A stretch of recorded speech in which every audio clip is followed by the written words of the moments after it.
Kakaramite. Push, pia. Akaka krebi na yeje wawo akaka krebi no dum pempenso na ye behia wo ama niti abo wa brabo mu. Oh yes. So my brother, my sister, keep pushing. Mama bibia mu abam, keep pushing. Akaka krebi yo betia ne nye funchira naba yo betia ne nye musika naba yo betia ne nye edan na wo pese wutu kotenam no na nya ba yo betia ne nye adwuma na hwehwe no na won saka. Keep pushing. That's what so Anna Paba. Keep pushing. Kwame Minkah Paba. Keep pushing. Yes, and a fact. Abrabono no memo asesa. No memo ede. It's a fact. But dia bakwa yenim and say ye nyankopon boy ye chidom no. Adwe wo maye no e ya dwempa. Woni adwembode maye. Enya de botai say ode ye baba to asase so say ye mre. Enya nyame botai no nka nyame hwehwe no ho. Eti ye de enim say wabra ye pushi wabra ye pem koswo ro. Ehwabi na kwaso eba. Eti ye namane adenden. Ye namane ye de eti ato ye kon so. Yes.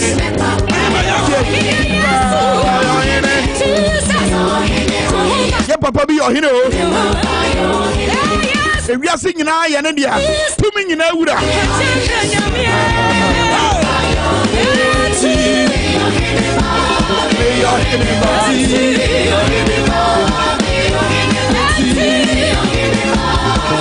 Okay, Chukusa. Okwa sorry ate. Kodwa pia kwenu medase. That's what so medase. Raf medase, Peter medase. Kokisi frontier medase wate. Big bag medase. Be poso imana na ya for you man for medase. Mamu hwe tie nyina yedamu nyina ba se. Peter ete say. Ena boaji ofia. Tale obi amo adwuma mo adwuma akaka krebi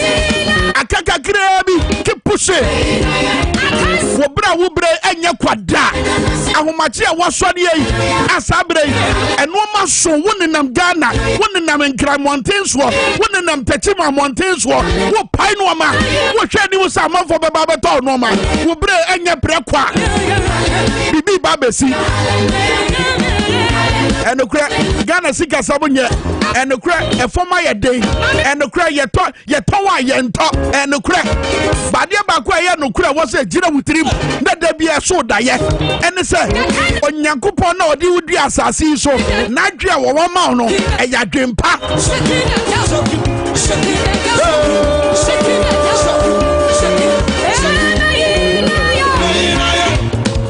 Yanti yankomo kese mu yefri komo kese mu agudie mu nsem na eba agudie mu nsem si pa na ye toto sansan so bramo toto sansan ni free wa pa na de yati asim democrat amu pese mu and honorable Kwaku Rekitegan nanu ye de ne hye nkomo bi ase nkomo no yamfa nwie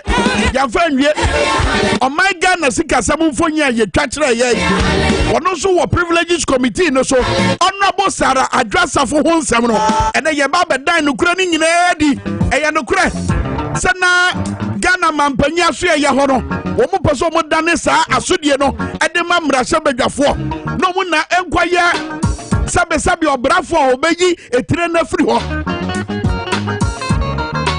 na so anya nkoye adwuma eno kure sana na ye mampanya so ye ebotaye mampanyi na nado na ne botaye no so bedane sa asodie se yeyi saradwa safo afiri na konya so yeyi saradwa safo adi no wodane sa asodie edi ama Ghana mraso bedwafo enu ti de kofa sa atwema mentwe no eba wo mraso bedwafie ye bayi wonfonyi di atramo ba ade bi so koso unim se enra ebra Central Bank of Ghana wo mu issue statement se asema domkuma na beka to wo so no anya no kura no domkuma mu mpanifo di be ranking and finance committee honorable Kesela to force wọ́n so be kasa fa ho ne nsem no kan ye de beto dwa ba photo screen so eye CD note na ya sase a amanfo kika ho asem se ye twa gum a ɛyɛ ne nia ɛyɛ donkuma no kaayɛ sɛ wabra na finance minister presented media budget review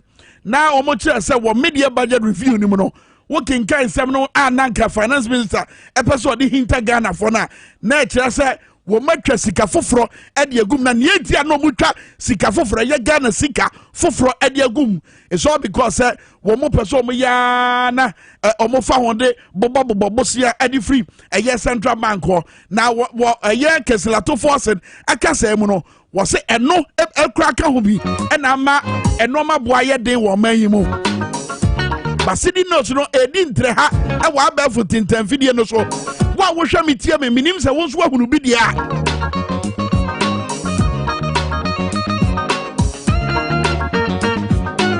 ena that screen so fato so no mo hwa de ena that screen so no babia me pese wodi wani kwa kire eye bia na ya twa ho kanko na eye data edaso no etidie na central bank e pa kire eye Bank of Ghana wabra no mu checho mu nsam na dia pa na no mu pa kire sa fresh CD note wey enu ka ho bi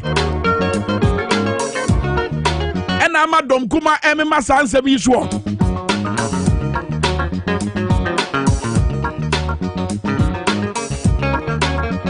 HB ebetie honorable Kesilato Forsen ranking on the finance committee ebra a year Bank of Ghana de omo statement beto mountain so be se kwaso amanfonyi na so ebra Bank of Ghana de omo statement beto mountain so wono so dan ensem foforo bi adi wabra no ne nsantwefo kasa na ensem foforo no dan na di no me pese wutie kakra wabra mfonyi no eye CD note no fresh CD note no at the screen so me se wo hwa na wo bi se obotom wo bi wo pause wo a dan na di mami hunu wo so hwe date no never confirm ya na deny de eye donkuma idi abatudwa but de Kesilato force in kai nie tie we. Let me first state that the NDC caucus in Parliament has noted with dismay a Bank of Ghana press release dated July 26, 2022, which sought to respond to my statement calling out the Bank of Ghana for engaging in illegality in terms of printing money. It must be emphasized that right from the onset now, that, and for the avoidance of doubt, that the NDC caucus in Parliament stand firmly by the original position that the central bank has printed 22 billion Ghana cedis. It is regrettable to observe that the Bank of Ghana in its response merely resorted to an unambiguous position where they fail to condemn the fact that they have not printed money. The central bank only tried to use words and technicality and to hide from the fact that they have not printed money. In fact, I want to say that what the central bank did yesterday in a form of press release has rather increased our suspicion that a lot is wrong at the Bank of Ghana, and there's the need for us to pay attention to exactly what the central bank is doing.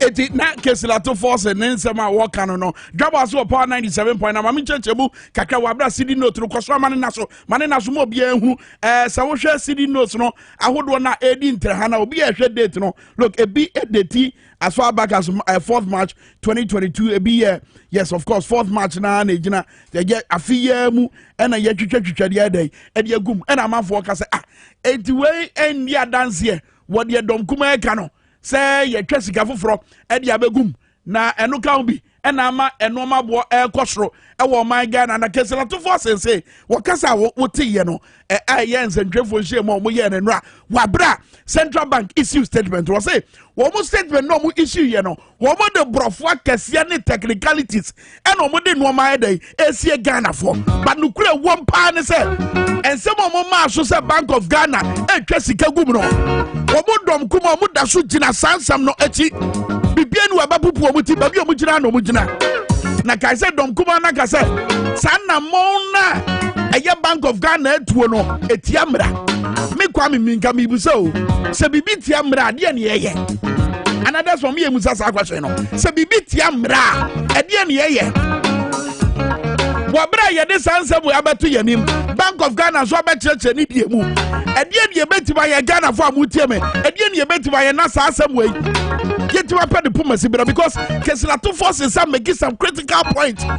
Said your Bank of Ghana portray no mu cheche mu no. Amo mo adwin bi se bibi kwaso wo Bank of Ghana eni etan enye e wo se edi hudwuma. Me amiti abomi hu.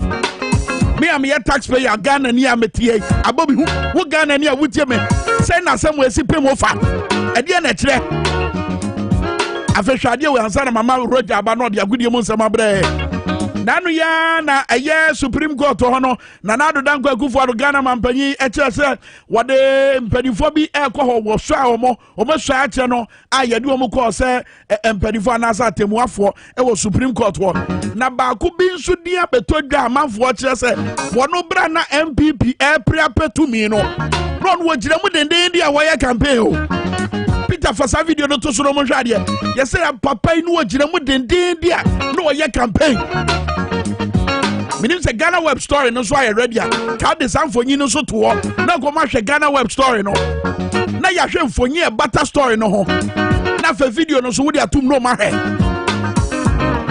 eno so kire bibi o e kasafa amanyosem a ye ene se de amanyosem no ye piepia me na wurawura aye ahwe ye ahodo anke wo se eya dentemu a etimi boana at aye atemtenia papa etimi ba ma Ghana for Richard na obehwa afro barometer reports ahodo a Ghana for gidie wo court bu kofom Ghana for gidie wo eye mampanya so eye kofom Ghana for susu se apostle for ja demudie etiketa so ne proyado kromo Ghana for susu se eye mampanya so eye ho no e ho pa na keta so ne proye ekoso ede ne eye ehun ede na ekoso yi sa video no yakwa eri ma be yi acho Basabre bra so se yade agudie mo nsamba bra mo Roger Emmanuel the sportsman akwatera so wa krado ena ye fiada wo ba betwetwam kai say ye power 97.9 ye official radio station and of course TVXYZ official TV station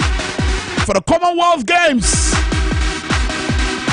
Roger Emmanuel the sportsman akai krado Roger match to say Kwame me Johnson also to say nyamena do me kura me na fiada twetwam dia na ekoso some do so tero some na no pay my telefone nyina chen esa so mama nyina kwa bari ba power 97.9 from na fe TVS was the senano pay and some do so bobo nyina no I dey ba fin some de na fe amano no de ona be say nyame ya duma na twie the Black Galaxies ano ye champ team no company akobo chan qualify ahonsam bana fiebeko na Commonwealth game nyame ya duma nura open ceremony ano se ekosa honsam beko clubs na kache na ensem ekoso nyina both Asante Kotoko has of folk on makache and afi other clubs ne nyina se bewuro mu wo mo aso na afi ensem no nyina edi abana fie kwa mo ne a ensem no do se papa onim se nyame ya duma ochina ana se Sunday emano chese omo akensia ekos e England fana no eba se won se eba transfer news to say the officially Barcelona for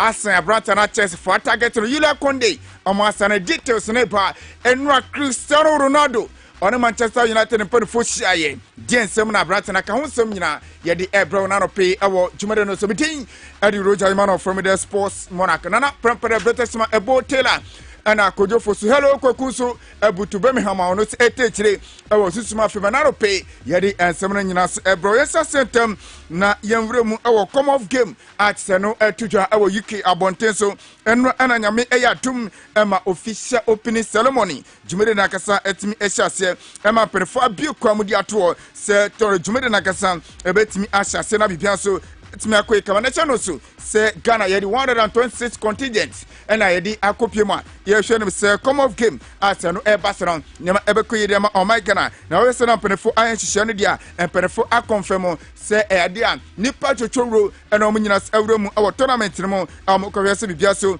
ebetimi akoy na penefo kirem dia na chese 72 nations ena o nyina age penie at so many national every kama at Segana sono ekahubi na ohwe amanya hodo a omnyina awremu so e Birmingham on na come off game e ba 12 days na jumade no enso ebetimi ateki na fenimas etimi atutomu no na mpefo e di atuja so ohwe athletes over 1,000 athletes and at so many awremu e jumade no na 72 countries na ohwe 72 countries omo epimo na say 11 countries per many countries ye beka so many athletes dodo na akwa na some edosun esi Ghana and ohwe 12 countries na countries dodo omo epimo de Ghana etosuma kuma kudumie no at say athletes at stadium akwa no wono edos ye pa na no ana say perform ayan sese jumade ne chase eye team Ghana de ya prepare ye hu ye papa as ye hwese bibia so ebetimi akoye na ye hwe enura ekwan ye fa so na official opening ceremony eno eye come off game Birmingham 2022 no ye hwe say the official opening ceremony no esi course na fi Ghana for so ediom hu ehyemu bi ye hwe say na video no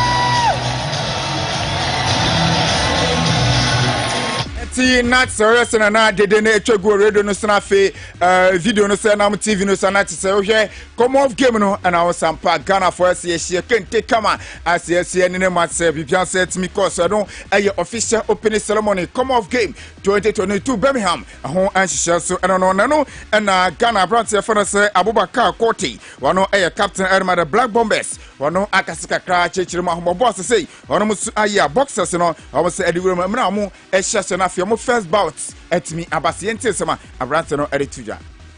My name is Abubakar Korti, captain of the Black Bombers. I fight at 75 kg. The message I want to send to Ghana is they should keep praying for us. They started with us and here we are now. We thank everyone who has made it possible for us to get here and we are promising them something great this time. Yeah.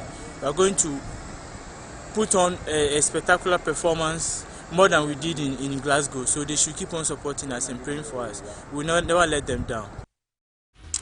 Okay, tano the traffic come off game ne ebanti wonu say jibere na fe na ahya se ne beto from awo Birmingham bia no yebomodin se de ho sasam nyina ebebrete from tie power 97.9 FM na fe omo hwe wo TV so na bibia so TV so as so na bibia so akoye kama yewrum awon sam from onu say nyame ya tuma ene na perefo ahye de ato se Intermediate Sports Festival a perefo de ato no ma nekra ne jumadi a ehya se kra na se we ene made in additional eno ebasa se XYZ Broadcast Limited. Yes, ye de hu ahyem se be tuaboa na nhihye no bibia timi awie pe na perefo atuja se jumade na kasa beba so awo Medina Astro Turf no so na nyame aduma jumade no ebetimi so ahya se kama tene na officially jumade na kasa ehya se nti we se na city dia na se team SYZ ye first match ye bedi kan abono ye ni Ghana News Agency na ebetimi edi apem se no eye match a etosmi ensa eno ebetimi abaso TV SYZ ye team no awuremu na fi ya hwe se de ya sa match no ekwan bia se kunimdie ebetimi akode ma na penefo de atuja se jumade na se no omo aye nhihye awudo pii na omo kirem se sporting activities eno ebekoso na fine games awudo nyina enso ebekoso no chi no omo kirem se ade a hair screening enso ebetimi akoso awo jumade na se na ohwe games bia eno ebetimi abaso a na se football account we basketball enso account na fe paintballing eno se ebetimi akoso na TV games awudo ebebaso table tennis na fe other games awudo pii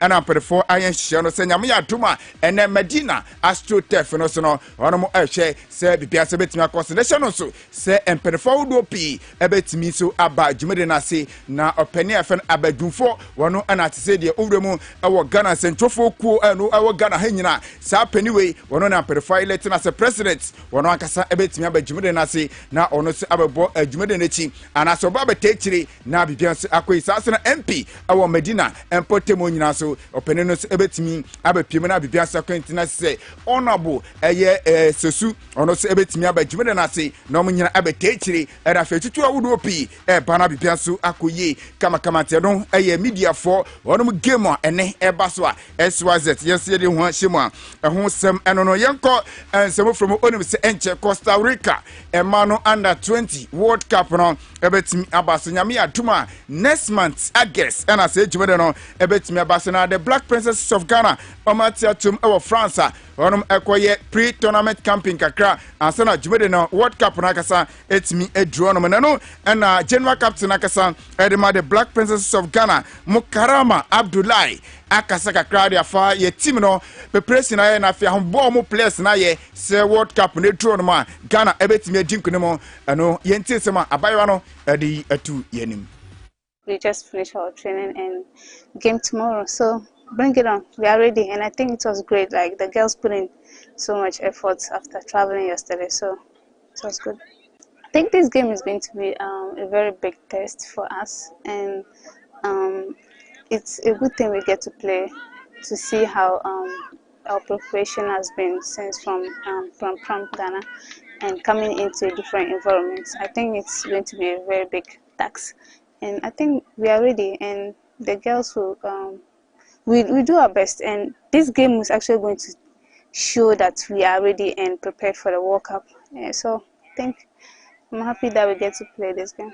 International friendly is always an important part of the preparation, which I believe is even the big part of the preparation. And I can say that personally, I'm so happy, and I think the girls so happy about getting to play.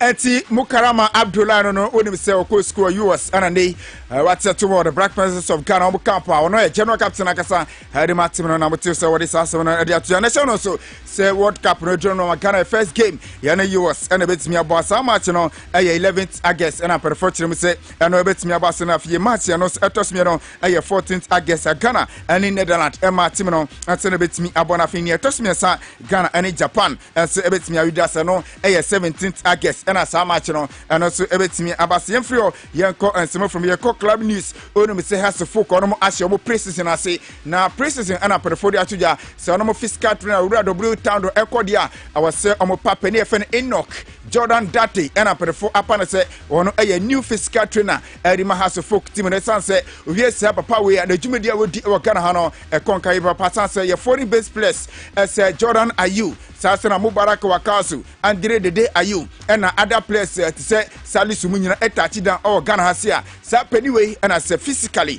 Odium Efe Munafi Niama Ekwe no na has for putting up penny by the Jubadiano and a Samulinkum Akasaka Kreda found I see a penino Achechiro near players no Odium Ebefe Munafi near players no so I was almost a Yedibono and Jumanico Yeno Penino Achechiroma Samulinkum Akasa Edia found Yentin in some.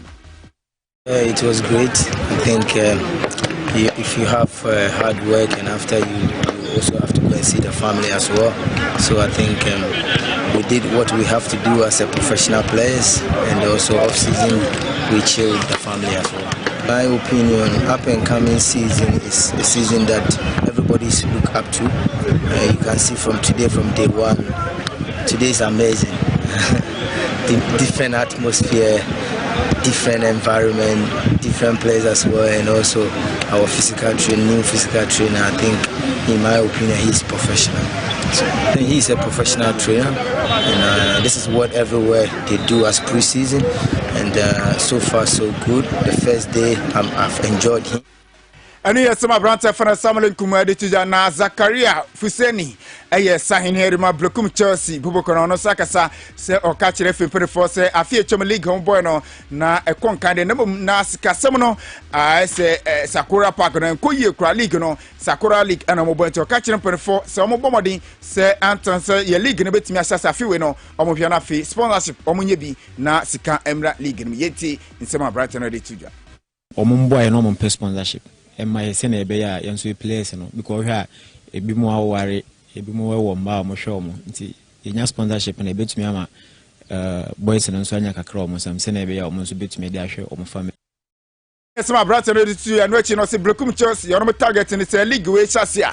Ombetimi akoko de akoma ne mposo omugia ombetimi akọ Champions League na fe ebia FA Cup pompomu wini a ombetimi akọba Confederation Cup yenti ensema abrante no tuja pre-season also you are starting them most of the clubs in England start here nti the person the year last season no ye to so na ye ekọ anim chene se na chance ye target this season say nyame pa e betumi age league na yakọ CAF ne bi every player bia aim ne say obebo akọ international level nti say ina akonya na so age league na e betumi ama players ne bebre so anya akonya.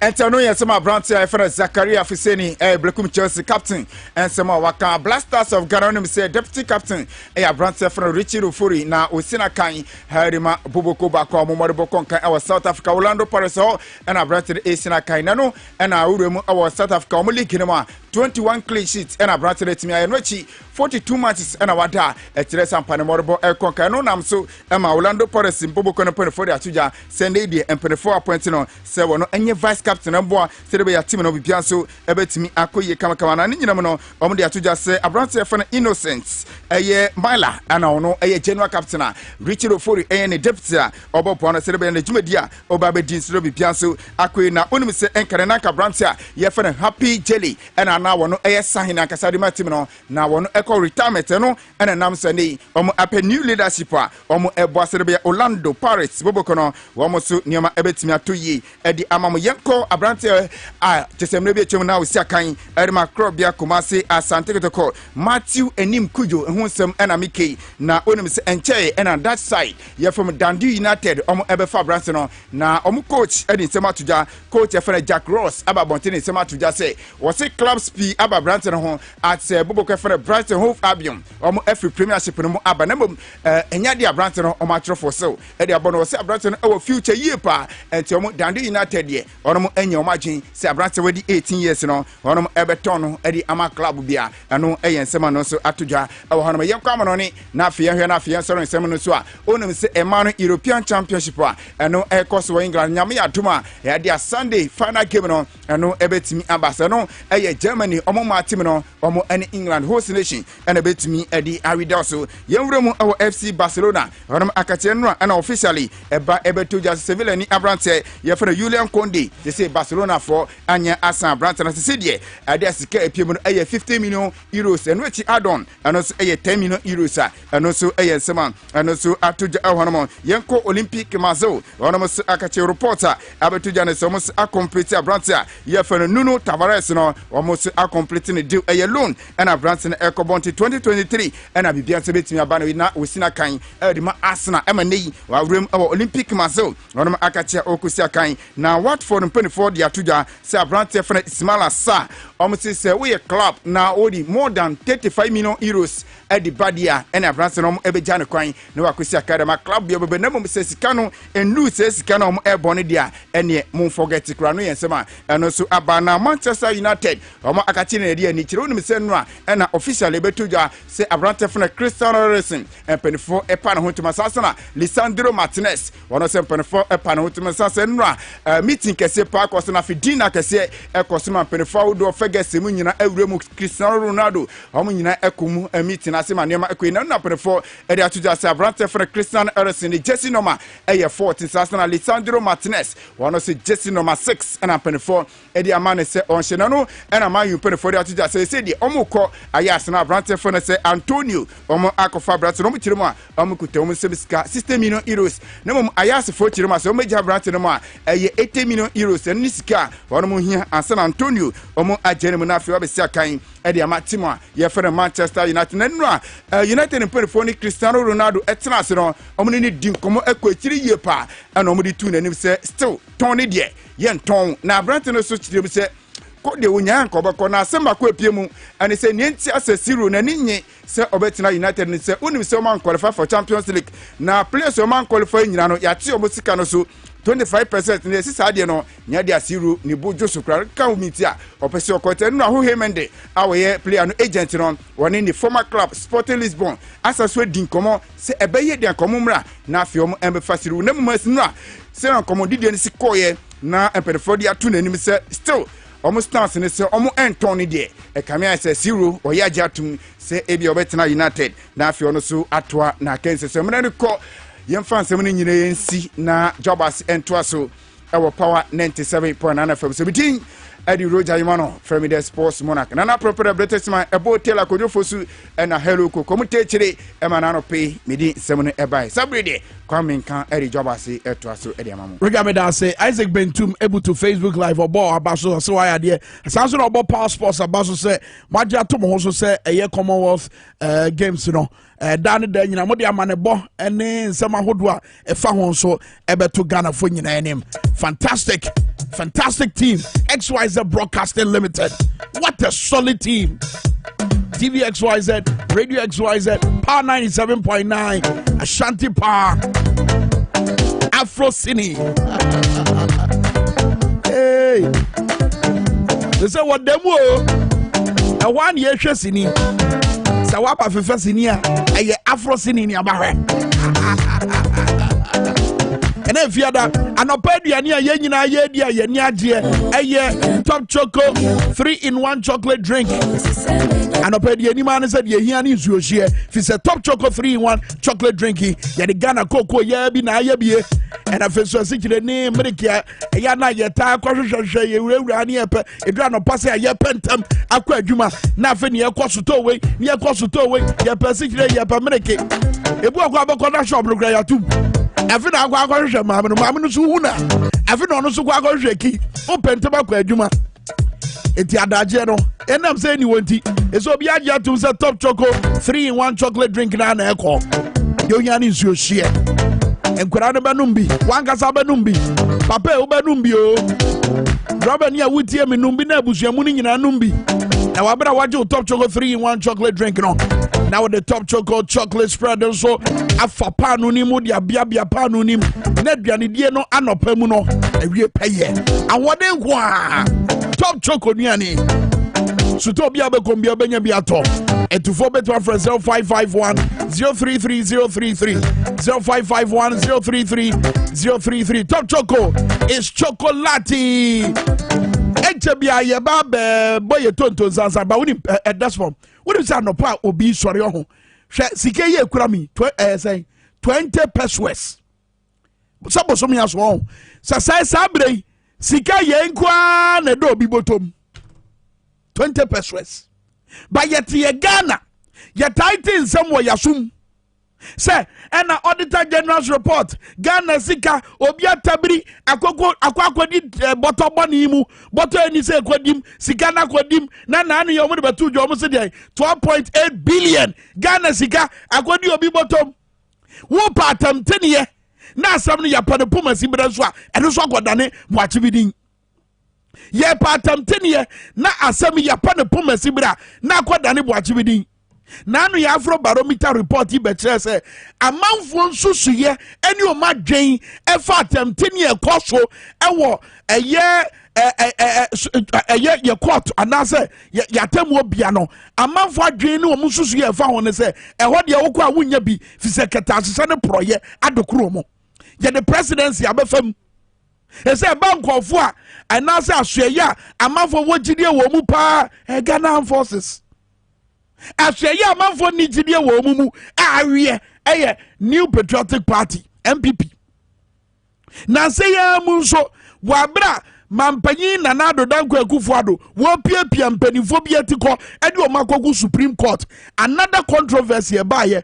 especially eye owura ye wahuga ebra ni appointed no what in some na mafoka eni enim no wo ye party we adwuma party wa ba mu we no wo kom ho ye nim se no ye yi se sa sem no ba e betogu ye kwa enim ye nam so ye ko another one so aba and the amount for the video abata ho nanu ya ni appointed for eye Ghana web story ne to screen so no man hwa de mo mo hwe Facebook live eti Ghana web say no capture no MPP man appointed as Supreme Court Justice.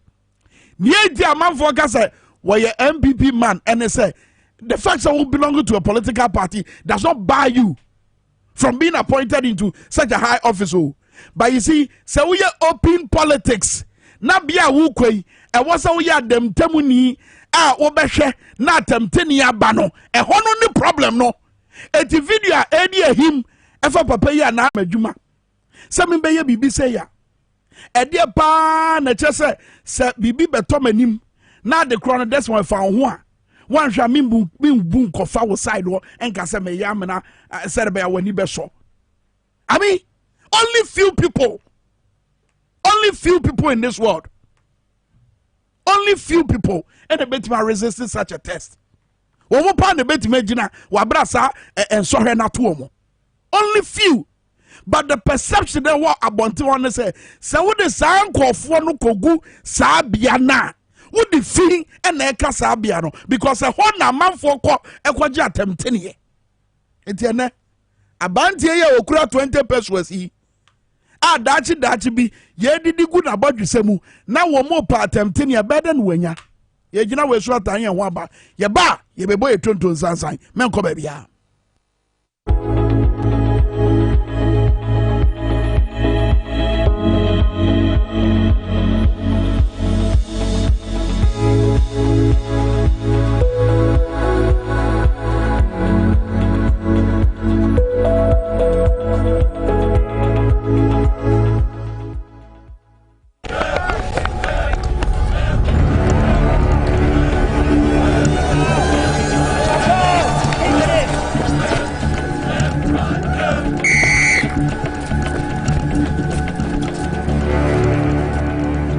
We are one man short. Should we invite him? Yeah. It be old cargo. Can I join you guys? Yeah. Always free, fresh, natural, mix, mineral, water.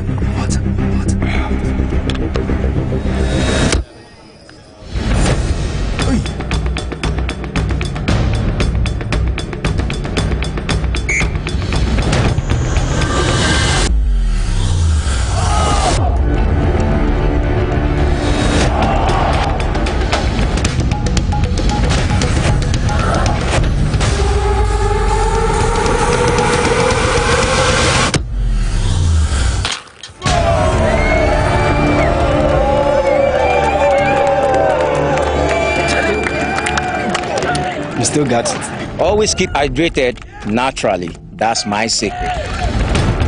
Manufactured with the primary aim of preserving nature's finest minerals necessary for a healthy mind and body. X Natural Mineral Water. Simply natural.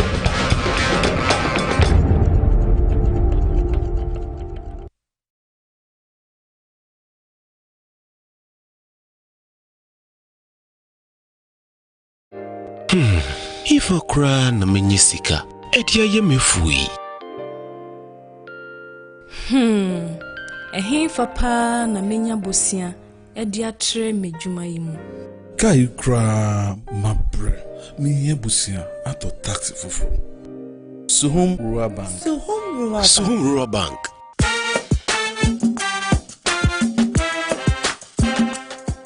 Yemamwa kwa baba Suhum Rural Bank. Ye won hyehyɛ ahodoɔ bi te sɛ dwadifo abosia, ekuokuo bosia, susu account, ɛne da so wɔ hɔ savings account, mebada chain savings account, ɛne de keka ho. Suhum Rural Bank was 034229186. Na won so wetumi aka sɛ Suhum Rural Bank ama ene mayeka owner. Suhum Rural Bank enti mepa minie.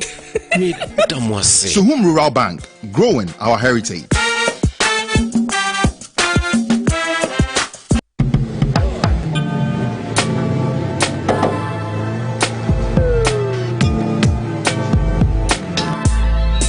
Welcome to Auto Check Vehicle Diagnostic and Licensing Center. I hear my car can be checked here without going to so many hour Accra. Sure.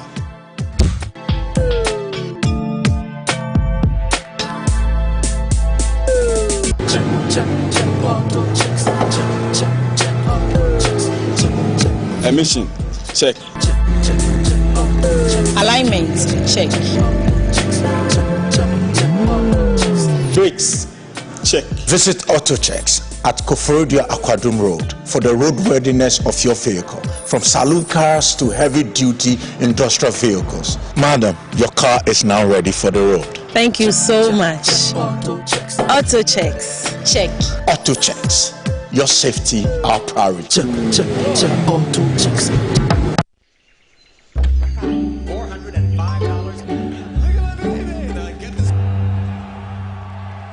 Notice lately I've been drifting aimlessly. It's the actual retail price is.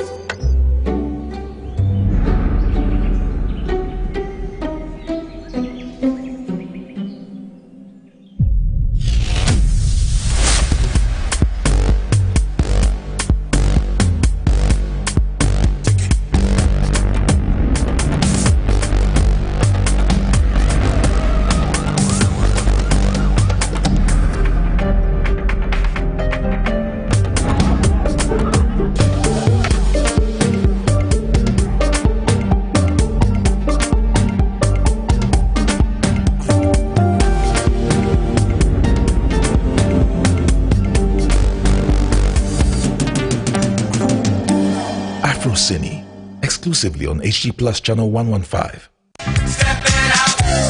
Introducing the Stepping Out Ghana project. The Stepping Out Ghana project seeks to promote night culture in Ghana through the provision of vigorous advertising of nightlife entertainment programs, taking revelers to entertainment joints and back to their neighborhoods in safety. We will take you to experience nightlife in Keta, Ho, Kumasi, Accra, Akropon, Koforidia, Amejofe, Winneba, Tadi, and nightlife all over Ghana. There will be barbecue parties, cocktails at the receptions, and of course there will be lots of fun. And there will be a playback on TV XYZ, Radio XYZ, Power FM, and others. So guys and dolls in Kaswa, Sotwom, Madina, Adabraka, East Legon, Tema, Enshaiso, Nima, Patase, and all areas in Ghana. Tertiary schools, key fit clubs, motor clubs, and social media clubs be on standby. Stepping Out Ghana is here.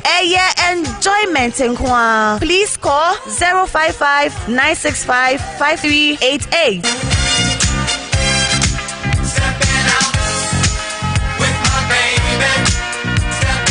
Nyansa Shase, Oni Yamisro, Power 97.9 FM, for the Wisdom Summit 2022. Abobasi, Watu Safre, Reverend D.Y. Donko, Counselor Donko, Reverend Dr. Charlotte Odro, Sofumami Counselor Bako, Dr. Eugene Ba, Oye Embryologist, Na Elder Dr. Nana Amo Toby, Chairman of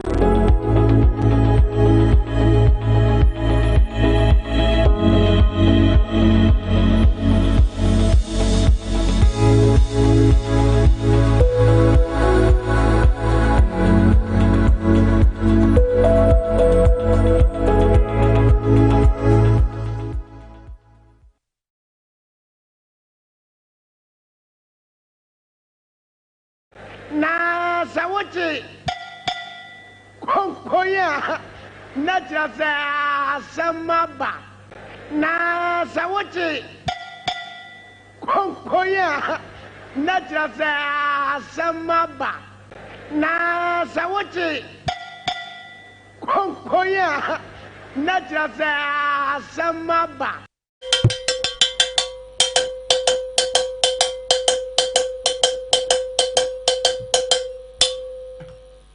Abononso apawo sema dunum pepepe. Abononso pawo sema aduonu numa mawie. Etiwe me bonu tew. De di kan. Mrase bedwafie ne mesa ase afri. Enoma mienza na akoso o mrase bedwafie Ghana ni bia wutie mese wanfo wani andi akira. Na ye nyina ya nsore ankasa amfa ho a. Ayiboni na na ye no. Ye be sase atwetwe ye. Enra dom kuma no obde nsema wodo batutu dwa baako eye owura John Jirapo na asem bi okan ye beba so but Sam George, a member of parliament, Emma this year what ningo pram enyo no nko other members on the communications committee honorable ABF Fuseni wo bu ye nsantwefo nhia mu owura Sam George asem okan ne say eye no nwanwa say besi nne National Identification Authority yama omadwuma so momwa na Ghana for dodo na anya Ghana card no wo muntimi nya omadwuma na eslo wuso ya communications minister wasi nkete just wasi peg se chinchina kwasi ada ya 31st July 31st July. Wow, when your SIM card re-registration, now even listen to the word SIM card re-registration, you know. And you was SIM card when you shoot, Kodo Yan Frau, was you to be fro bia, was seek a dasso, one son, yeah, what's on no. And you see, state institution to say National Identification Authority. Dani den yina yakasa Ghana mpanifo mutrimu osum edrum bi pempensua mwankasa modi bone wasa mojitum sa modi bone no boso mabo mfi teduku no matwi omani ti sa pani a sabe wayi mframa bone e wo bedwam. National Identification Authority ye de adwuma shonsa se bra never register Ghana for na Ghana for the one na Ghana card. Ejuma won't be nwie ye. Won't nwie yo. Ghana for the one na nya card. To the sense and run be say wo mo ko NIA, wo mo ko LWAC hono. Yes say one twan ko see October and san no wanya Ghana card ni bi. And go say third week of October and san your man card. And here's the situation that communication minister say chinchina and the ones san adwen. Baby ojira no ojira. And it's not like do one answer your fault. Obua 2019, 2020, and already say. For me card mammy, my register we watch me honsome for card mammy. I don't watch we ding. For me card mammy, card keke, my ba is roto. Card keke, my ba for me card mammy. I don't watch we ding. Who be ufi? Eti, how are you to blame the Ghanaian? Na yenya communications officer our National Identification Authority nano ama poma checheku and didi nkomo ayi kodwo sate and a Ghana for subai and a Ghana for the when the last minute nkwa no mu twa yempoa mo ayama madwuma sa monye no a muntimi nya no na mu twa yan yempoa ze nyina nyina tete ho ene aye kom afa issue number 2 where me dia to anim dwene ho fire bibi. It says, it looks like, say, a Casabe, I am Monte, 80. Bueno, yet, the money by and Mufanya. Because 2 minutes among some 1992 constitutional, excess of Moha and a 2 minute free bar. Yea, Ghana 4, yea, a 2 minute free bar. Say Ghana, then and I'm so. If Ghana is a sovereign country, it is as a result of the people of Ghana. Yea, to Memufono, yea, Ghana, then sovereignty no resides in us e wayamu tumi no esayamu tumi no wayansa afe bia so anase efie nan bia so a nya podwe kakra bi afa ye kokromoti kwa so e de amampanifo yi so mo behwe man no so, and that is what you need to know. 82 minutes onsa for 2 minutes ye bibi afe de etoso mienu wey enso ya asem hia enra anadwo mebo be say 7-8 muhono. Gigra Jubilee House. They said they were running around like headless chickens. Hey, now we have her. Hey, now we have her. Hey, Namrasabiga for no say. In fact, to the sense, Sasafre Jonathan Asante. To the sense, na bibu susu kra say e bra na san koma twetwe no kwaso wo mra so bedwafie no e bi madwini o say ase presidency no pese wo yi sa asodie no e de hye eye mra so bedwafo na kwaya se mrashe bedwafo e na declare adwasafo seat no vacant enam santi na na do dagwa akufo ado agira so ayi eye adwasafo adi edie na na do suro e fa adwasafo. He's the president of Ghana. One na appointed as a disappointed eti meresentri ni adwasafo kwotira manone wakwotira manone jai na dwuma to ho. His Excellency, what pay caretaker minister? So one bejira on one giram, no nya drasa for Jumano. Meresentini na man for me, mamma, man, some sono. I fain one who say, and one be here so be unity. Would the cratan were you soon, making can't show, but answer your backing kind. Yes, and will be a course one rasabia. What I dress a phone sense, some no. Dominic Quabedam Wampino, say Nana, ye didn't come off on home, I will rasabia. Yanko. Minister, if you are minister and you are not at post for long, which one must precede what? No, No. But this parliament, as I've said, Mr. Speaker, there is no way in this constitution how a member of parliament can be removed. Maybe we'll go to the provisions on how the speaker is removed and learn from it, but it's for good reason.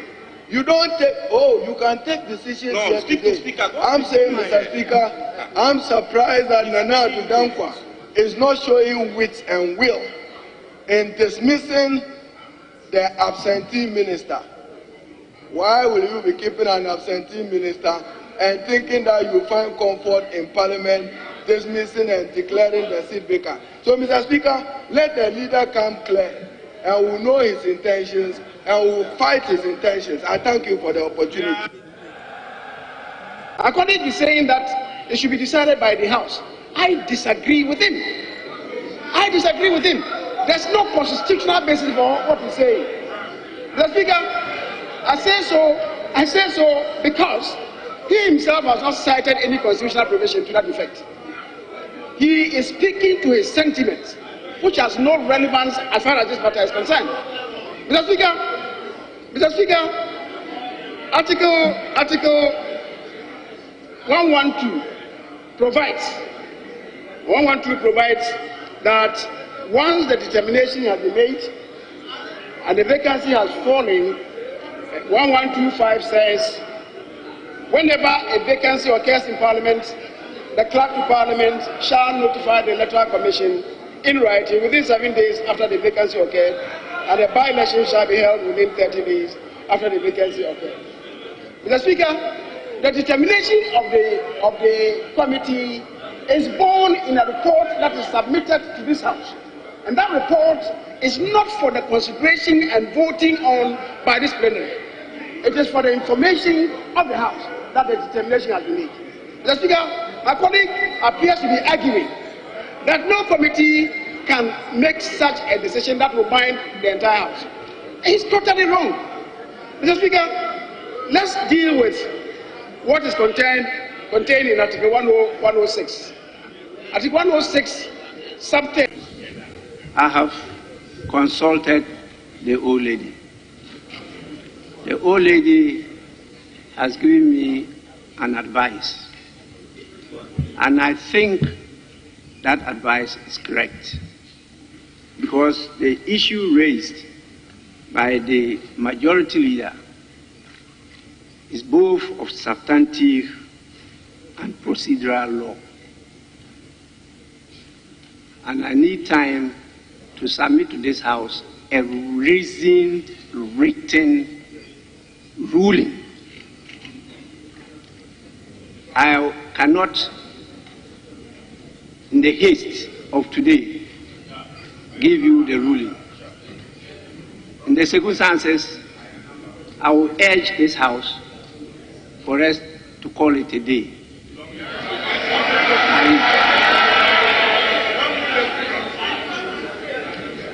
On return,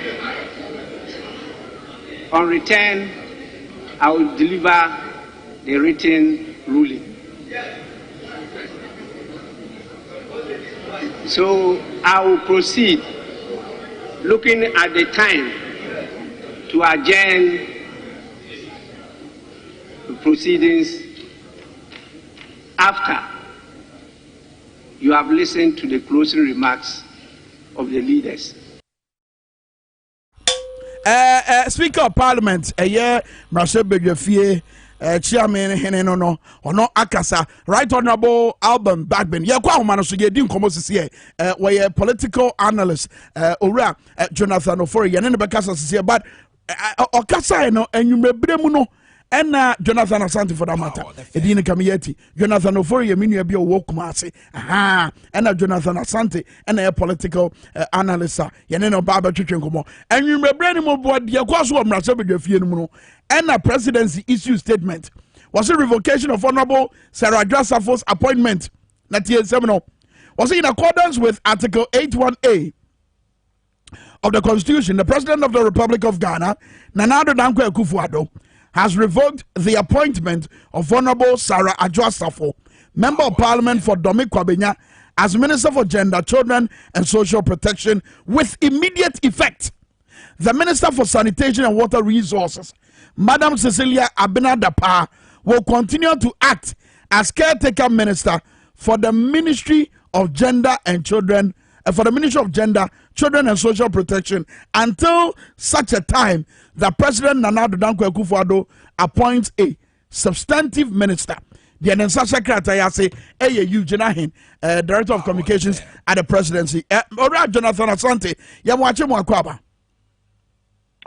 Yeah, many are praise videos. That's a password Japan Saudi Bekasa. And some on that way. Number one, politically, no, I mean, your father man Yosemu said, yes, see, your minor, a memo said, yes, yeah, memo papana. Saying the city, I mean, the Nana Addo Dankwa Akufo-Addo Ghana Mampenya ye, Boabai nebe buan semono.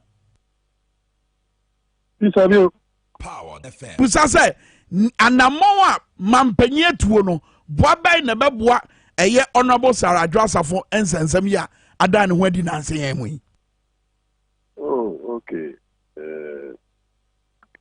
Maminchia, the chief wing man pay now also to my power so did the Aboga my kid no Kebia Mamu and then can come.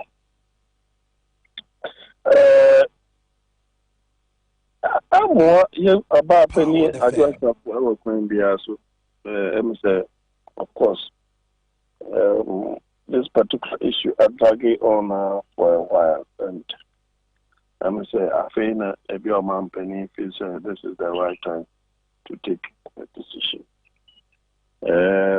But in what sign it you up again and the minimum said, yeah, the mind no, so a bar no, and I say, about a year,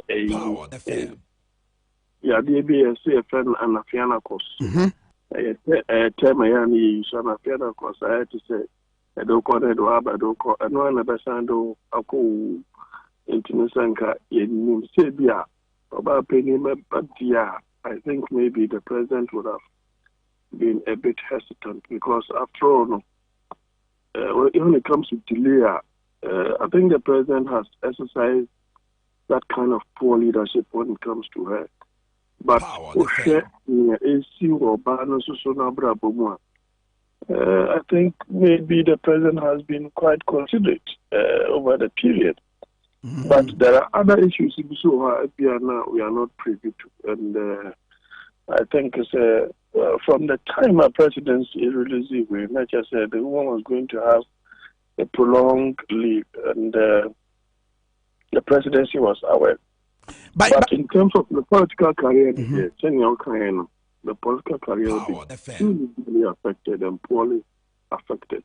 Okay, but I dear Malcolm Besami, said the community call a dan wedi El Mrasha fee. I mean, to the point, say, now one what don't come say, and one be here, Wabra ye person ye pay atemu on the back of Sarah Adwo-Asafo sense, I mean, and one be here say ye bet ye or non so near our worker. To say the in the case of Kennedy and Japan and a Greater Accra Regional Minister. Do you think that's a fair argument to the sense that a bedroom pembensua, Chumamenchino, and Yan Kosia, Speaker of Parliament, two a year atemuno ashada? Edika, I think if the MPP, the caucus as a party, if they are really aware of what is disturbing this woman and they are trying to push her away, then I think that that party is not worthy to belong to. Very, very unfortunate.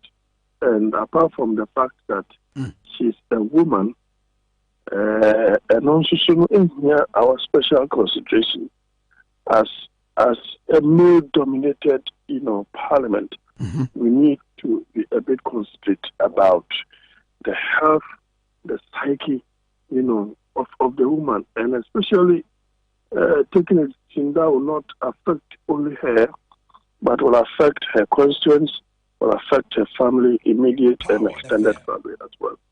So I think that if the MPP as a caucus being aware of that condition and situation, unfortunately, not go on that tangent. I don't think that the woman will be comfortable, will be happy about the very party that she belongs to, trying to reject her and betray her for that matter. Okay, now numbers game no so if wabra ye den community no numbers game e wo mrahye bedwafie say ye dodo dom kuma dom kese ye dodo say enya koba say akonya no bedam pan a ensunsuanso ben na benya e wo afa ni nyina. Akonya no bedam pan dia said definitely they will put in process to ensure say by election. But send you beside the previous question, no. So majority pushing for her to be out, no. Now minority, I think what the minority is doing is right. Per natural justice, whichever the process may be, natural justice demands that, he who is accused must be heard. Yeah. And so one China, so one China, I think that will not help.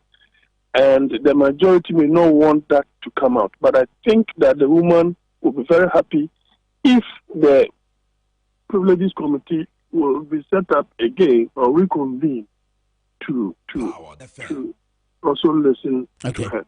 Okay. As for the numbers game, it is politics. Because at the moment, the minority eludes one particular person. Which is just a question.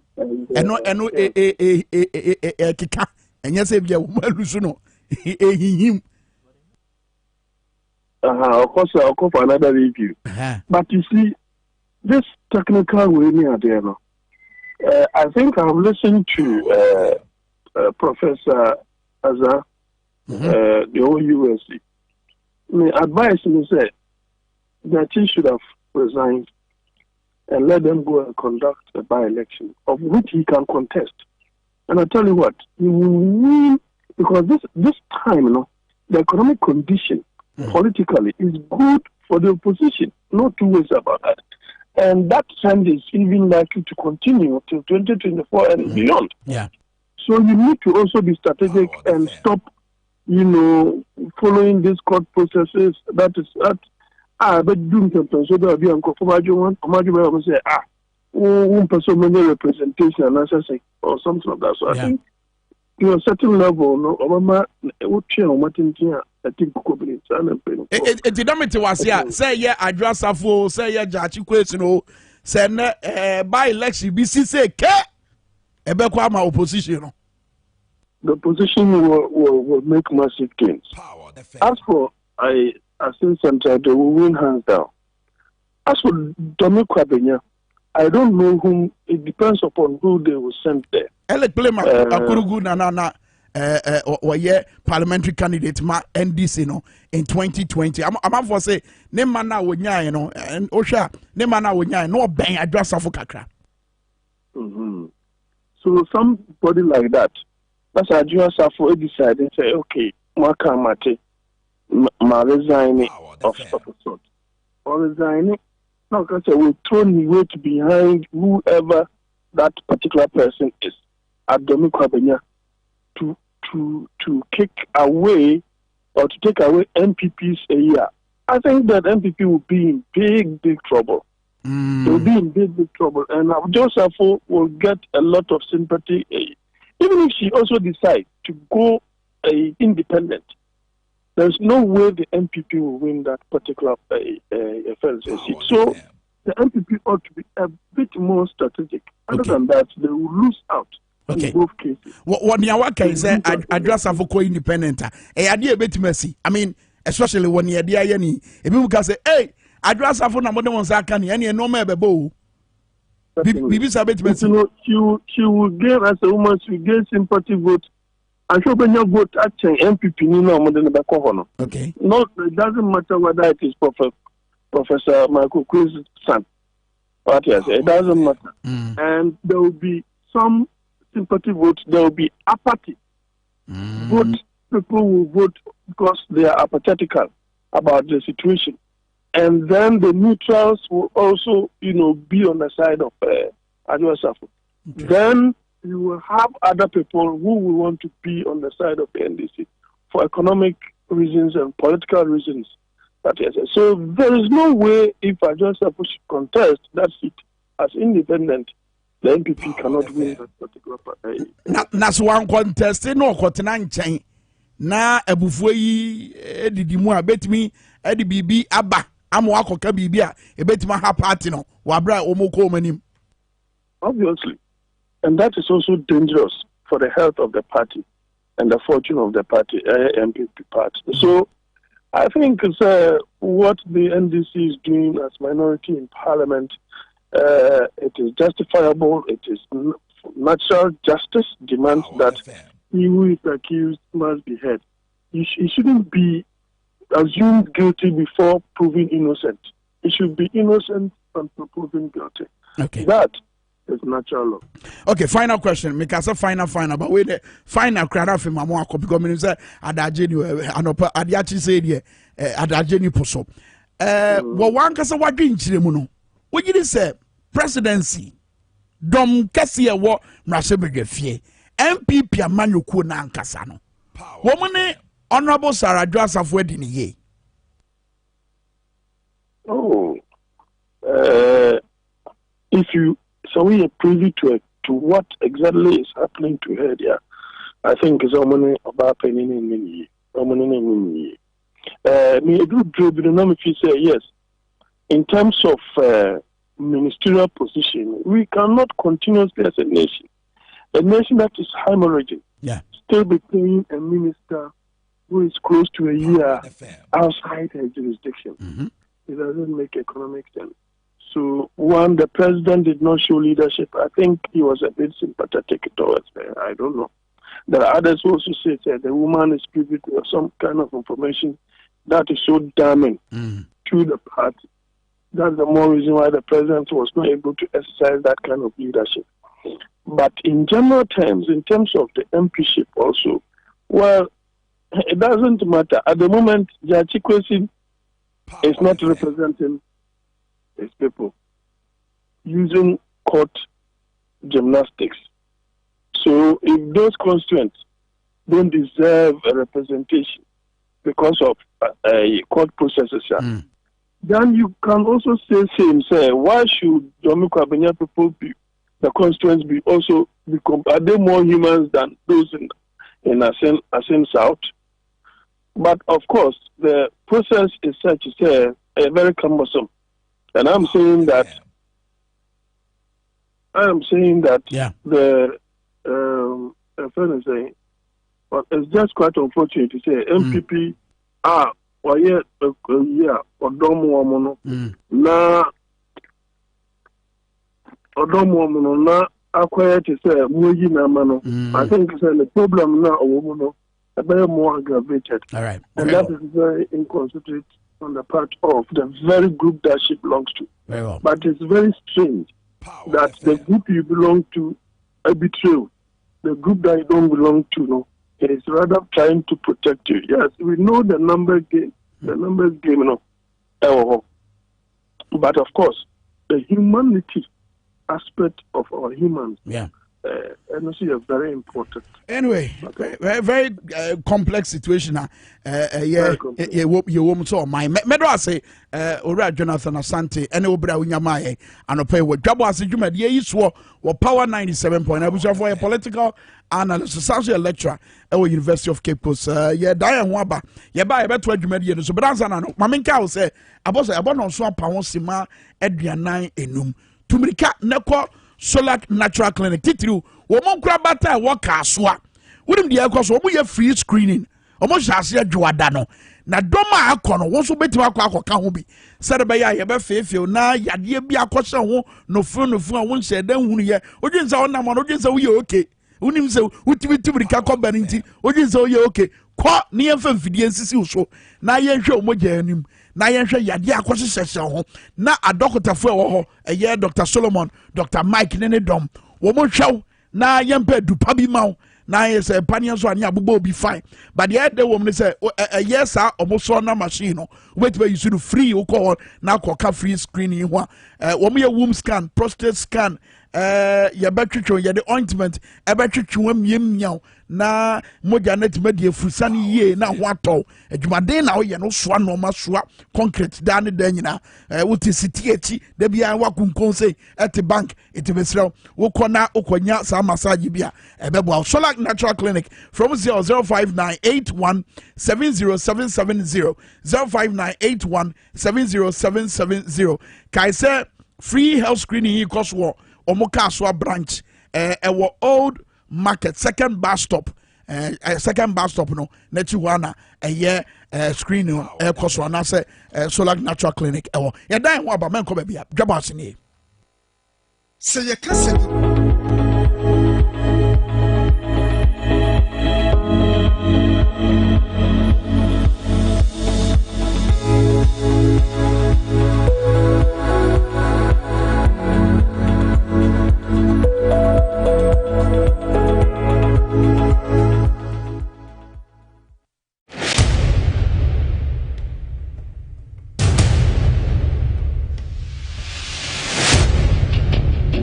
The average human body mass should have at least 60% water for optimal performance in any physical or mental exercise. We can help you maintain it naturally.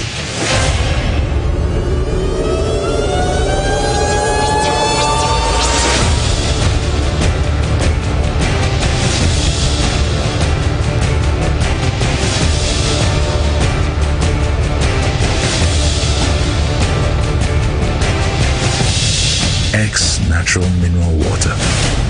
Simply natural.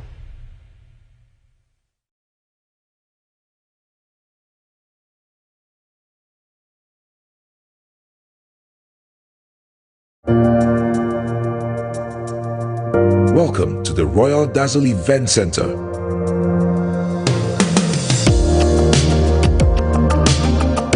With a lush and well-maintained lawn and garden, you are assured of the best serene and comfortable atmosphere to organize all your family and social events. Live the royal moments here with friends and family. The hosting capacity of 600 to 800 people makes Royal Dazzle the most versatile of places to host weddings, parties, funerals, conferences, concerts, and many more. Create your memories with us. Call us for inquiries on 055-814-8585 or 024-620-2144 or pass by and speak to any of our friendly staff. Locate us at My John, close to Zoom Lion headquarters. Royal Dazzle Event Center, creating memories. If a cry na menyisika, etia ye mefui. Ehin fapa na menya bosia edi atre medwuma yi mu. Kai kra mabre mi ye bosia ato taxi fofo. Suhum Rural Bank. Suhum Rural Bank.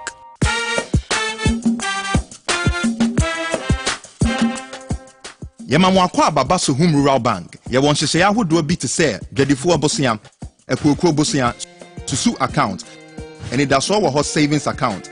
Me bada chain savings account and then the keka home. Suhum Rural Bank was 034229186. Now one so what to me aka say.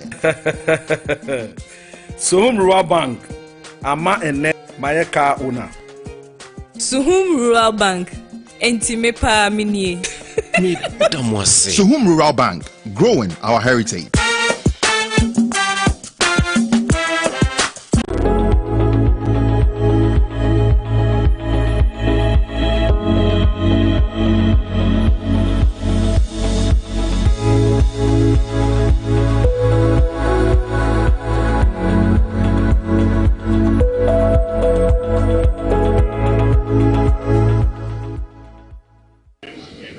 I have consulted the old lady.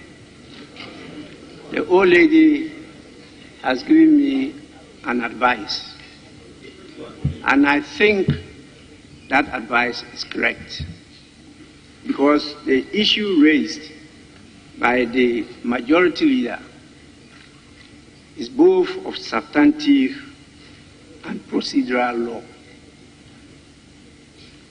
And I need time to submit to this House a reasoned, written ruling. I cannot, in the haste of today, give you the ruling. In the circumstances, I will urge this House for us to call it a day.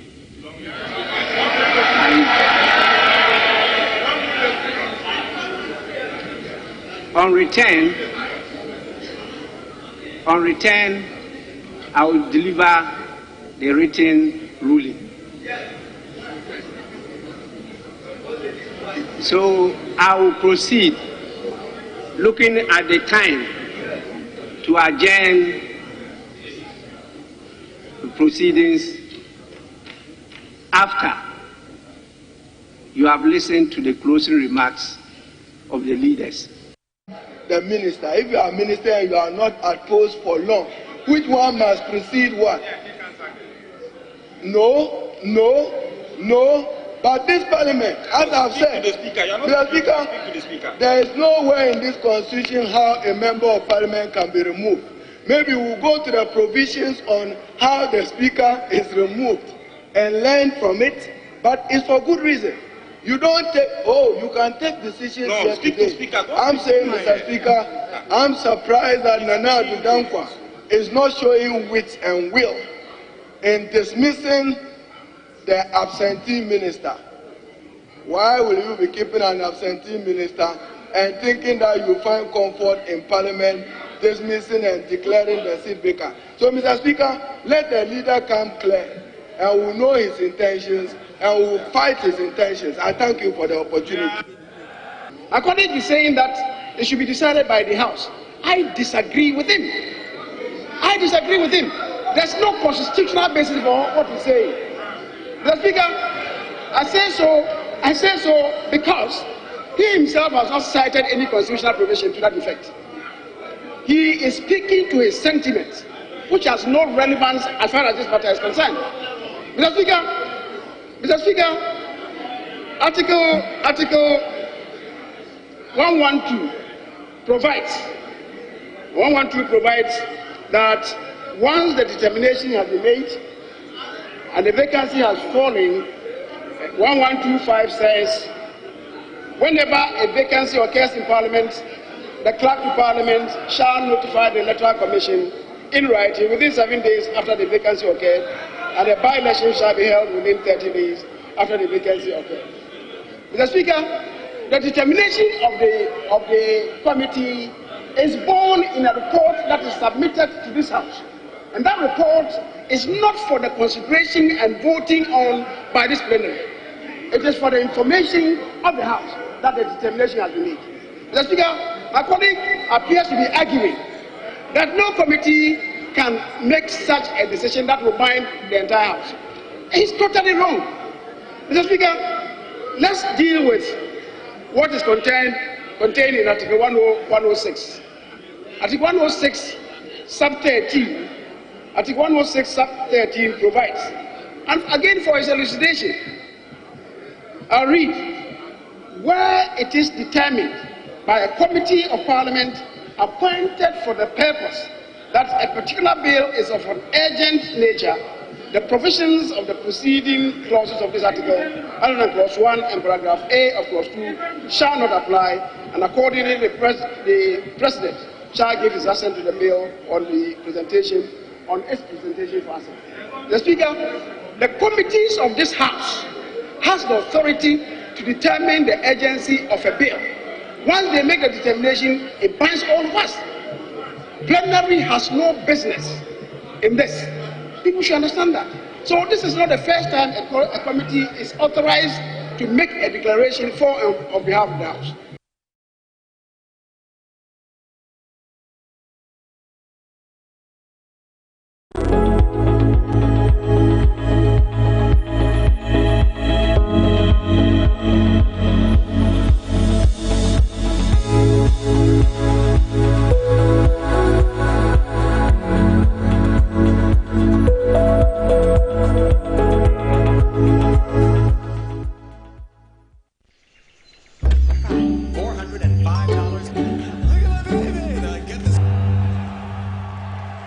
noticed lately I've been drifting aimlessly.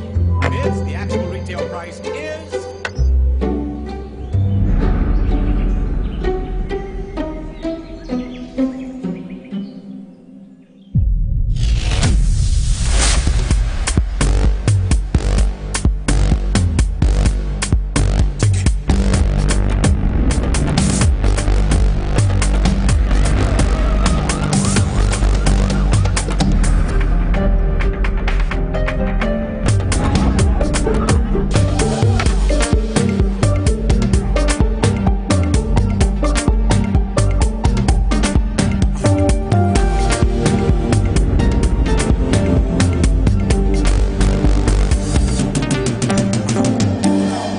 Cine, exclusively on HG Plus channel 115.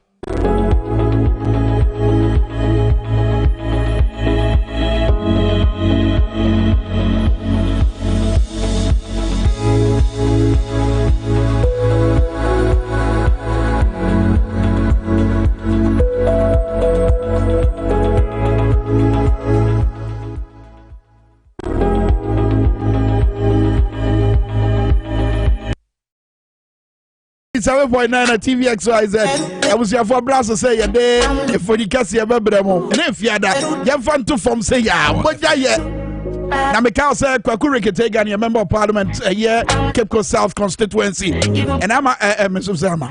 Before saying, and you're in the betination. Now you're 2 years, boss, and I draw some phone seven. You're team, you're ye keno for yata beka che no e fa yesika sem no ye bedi unkomo ni ahwe ba bia ye ko ene omra me kire mu yie na manfo nya gidie ne ntia minority say my and declare ne seat ne fantastic. If you want a tester, stop to tester and when you massa go china jai kasa go and sit down and that's when you talk because I be ready to jam man call. Babe mo bia nkanjo anopa ebebunu awaso se wo se okoye adwuma na sika bi ba fie enam se wodan awofo nti ya yesi go and sit down ya nu aduane ne ya chicha wo se enkwan no ye hwie kitwe bi ne de nam kitwe bi atoso akwanya kase bi aba betiba you free sat bi anim civil job training wo se brabaje nsa no human tete ye wo cho se de si enwa afuo ye de kwadu se de si de kwadu eye pa no banana bread na no so the be bread me this a banana bread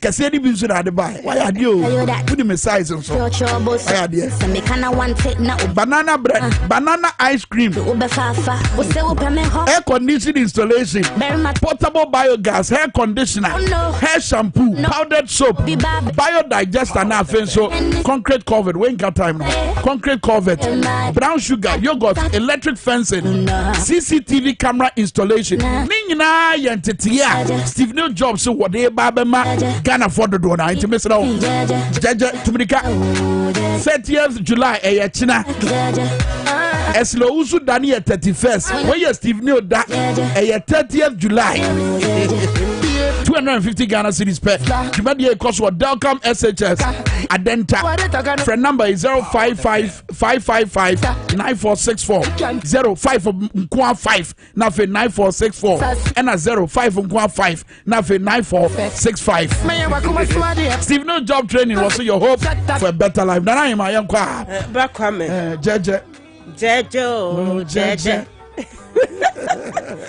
you see my front Jeje see my back Jeje check everything Jeje ma check it Jeje ashiwe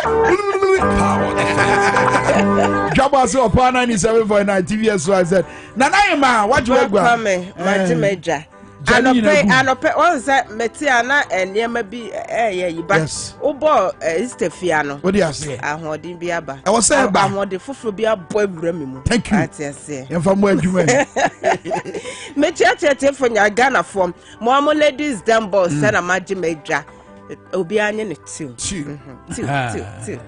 na mikra daily graphic de obokata bra Kwame anopai medofo pa Joyce Odifo apia Joyce medofo papa Joyce Odifo apia na oye me mate o AUCC o Ghana Immigration Service o din the birthday ne nti Joyce ne Kenya say team ni nyina say nyame sha no man kwatente ahodi wom nyini nenya 97.9 enti Joyce Odifu apia Ghana Immigration Service headquarters Joyce wo immigration di enyina do wa na nko immigration fo nyina e chawo sada no ya ka omu nyina ya samo na Daily Graphic do bokata Twitter and crazy every day ne dini eni mu hana ba Kwame nuane e de abade akono sa said plantain rade makono me di bi chaache ne boa ye tin ye ntumi nto eni kontomre ba Kwame me di bi ache pa na de ko bi atoso na pay so kafra That's a one is scarce and when you want to me. I can't. So, it's me, dear Chena. Yet, Twitter, Eddie Ababiguana, Omoka say, yan shay ya fear Bessimu, a come bet yes. Back Kwame Yana, some now Ghana, Yama memo come here, almost say 83, a combi by a pie. And yasam Ketua. 80 yan shay ye, come where beba. Next year o may mo na be say 83 na the rolling chain buy na ye de dia na beba we de ekufo adu chain so ekufo adu pieto so de asabe na e shawa na ro oh my goodness it was same kuyaduma time makomako nine womo akabo mu na womo de kokobo emu ode man penefo same de ma ban se wontu anamo animanimu yi a na wonye ne obetumi bia se be ya ba Kwame ye bebo nuane ho ban se me kodwom a ba Kwame na no mese me tontos 5 cities ye yi 4 pen ma me 5 cities no kete 4 anam kansa kese ni nkiti ban 4 wow eti wo bisasa Greek minister no no eya okodwom ana na yiri kodwom ope president edi o na komo be kuyi na yese eni ope president yese nkokwafo lifestyle na ye fa na kai nkokwafo lifestyle ye fa bro so ma ne ma pele akufo ado abaye yes I man childhood friend or the say free yakoto se ho na se mampanyi ono so mra me bi na se mampanyi edan na di edi ache otufo no so to di okan ono so I want to.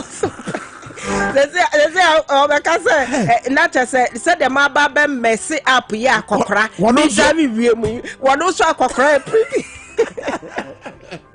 Yeah, Kayo. Oh, no, it's what just who dear Diana cry out ding. Was it your mamma president? Papa, go and sit down. Now, was it?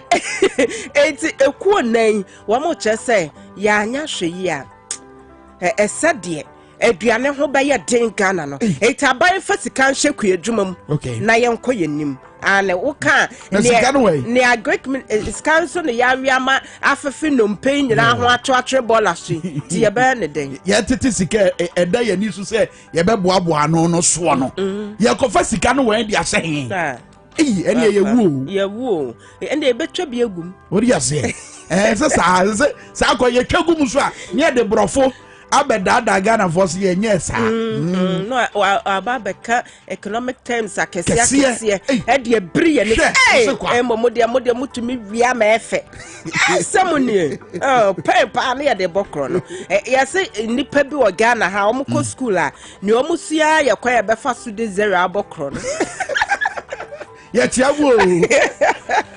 eti Messia economics yakwa ya mefa so ehunu kojo dan kwa say chebi economics chebinomics okay na chebi mafia boys no mafia boys and girls ne de zero back count see ya na bra Kwame efutu omode amase ye invest wa agriculture emu na ye mo yenuane ho bai ada akogandi bibia ba no Ambassador Victor Smith who adwin e be see me trim okay o ka chebi na ye ono so afrana wo dia won kan why oda sonko yeah na papa okra mente won kan more fire Ambassador Victor Smith menya accident nya mente why kom kakra ya dream Come the maye and to us. Kata fa to sidunsia ewo daily graphic the bokata emu na o say abai say on say colleges of education money ewu na say on abai de yaka na ye ni sika o say wa release 57.4 million Ghana cedis e de amomo enam kwaso enya dru account ba Kwame what de amomo what e do release o me confirm e ana o man confirm o what's the story in the basa you release it wana yense ntwefo nso ye kobuso mo monsaka na omuka se ani dia secret bakata na enra that you say oni bi twetwe enkomo yes bisa se omonsaka na nti ba Kwame omonsaka okay sa ba ye na sede sa na ye hwese mo be ye mamo ntira ma bibi nsi emyen go ka ho asem ansana motumika be ye ba Kwame we mpo na colleges of education no emu general secretary watch say abai no do ka 7 months e 2 pen o monsa eti I got say 4 eh 5 yeah I can 5 months me ma si di anyo wow na Supreme Court o my court batan ba Kwame enra wo motena ase we de koye 4-3 asa we ke ya bo anu 4-3 ba ko pena se jira samone so asembe akatre na say ntam ye de mra bi ba ye say ye ma ho kwan ma enyumakuo bi wo ho a wo matumi adua wi by this year bon some tampe we nanu na ewura bi ma so de court so opemu nchimu na we de ye nua sen na omo so we na ho onfaso san say yetumi de ye aduro and we de ye ye de ye ne ma bebre obi obo we de na wo dwane me pacho eye but ye mra no isa ebi de bo ampesi edi ba kwa metiwe na sempese metimi fo a evi nku bebra ye de ye etimi ewom so eti ayad I dream fibwa ayad pay ye na so ye mra ne kasetia eti na say womo eye nchihye bi Narcotic Control Commission Act 2020 Act 1019 no ena court no already koye na omotanse na omoka ase da bi say ye mra ye wo ekwan ahodo a ye fa so enhyehyɛ ahodo a mra ne befamu ansa na yade atum ama na abaye mra wo mo ehu sɛ pa sɛ ye ma ho kwan sɛ ye nua wi mra matache ne ye nua wi ye ma mu de da bi ye de tum a enye eti saa efa ho no wo mo eno na ye 4-3 no 4-3 ne che sɛ kebi mu ya ade atumu 4-3 wow no ba kai sɛ nanu ya nso wo ye wo fa asi wo ba ba fotinta video so ka sɛ economy foforo bi ba be pie African economy na atete apansam no na no ye bonsam tawa economy okay the what fast no then about the vita yeah now you a new economy is emerging yes ba Kwame nti wo mo ejitu mu no wo mo na mo majority side no say iwe ejitu mu enye yie no Justice Jones Doche Clemens Jackson Honyenuga Henrietta Mensah Bonsi Emmanuel Yoni Kulendi ena meyansa na aka ye Justice Lena Megache Professor Ni Ashikoti ena Isifu Imoro Tanko Amadu we are Rastafarian society no bedwa obey issue statement Rastaman true I can't Rastaman I haven't yet omo ye feel say what do you say hwe and what do you wo hwe bia more fire the Daily Post the Bokat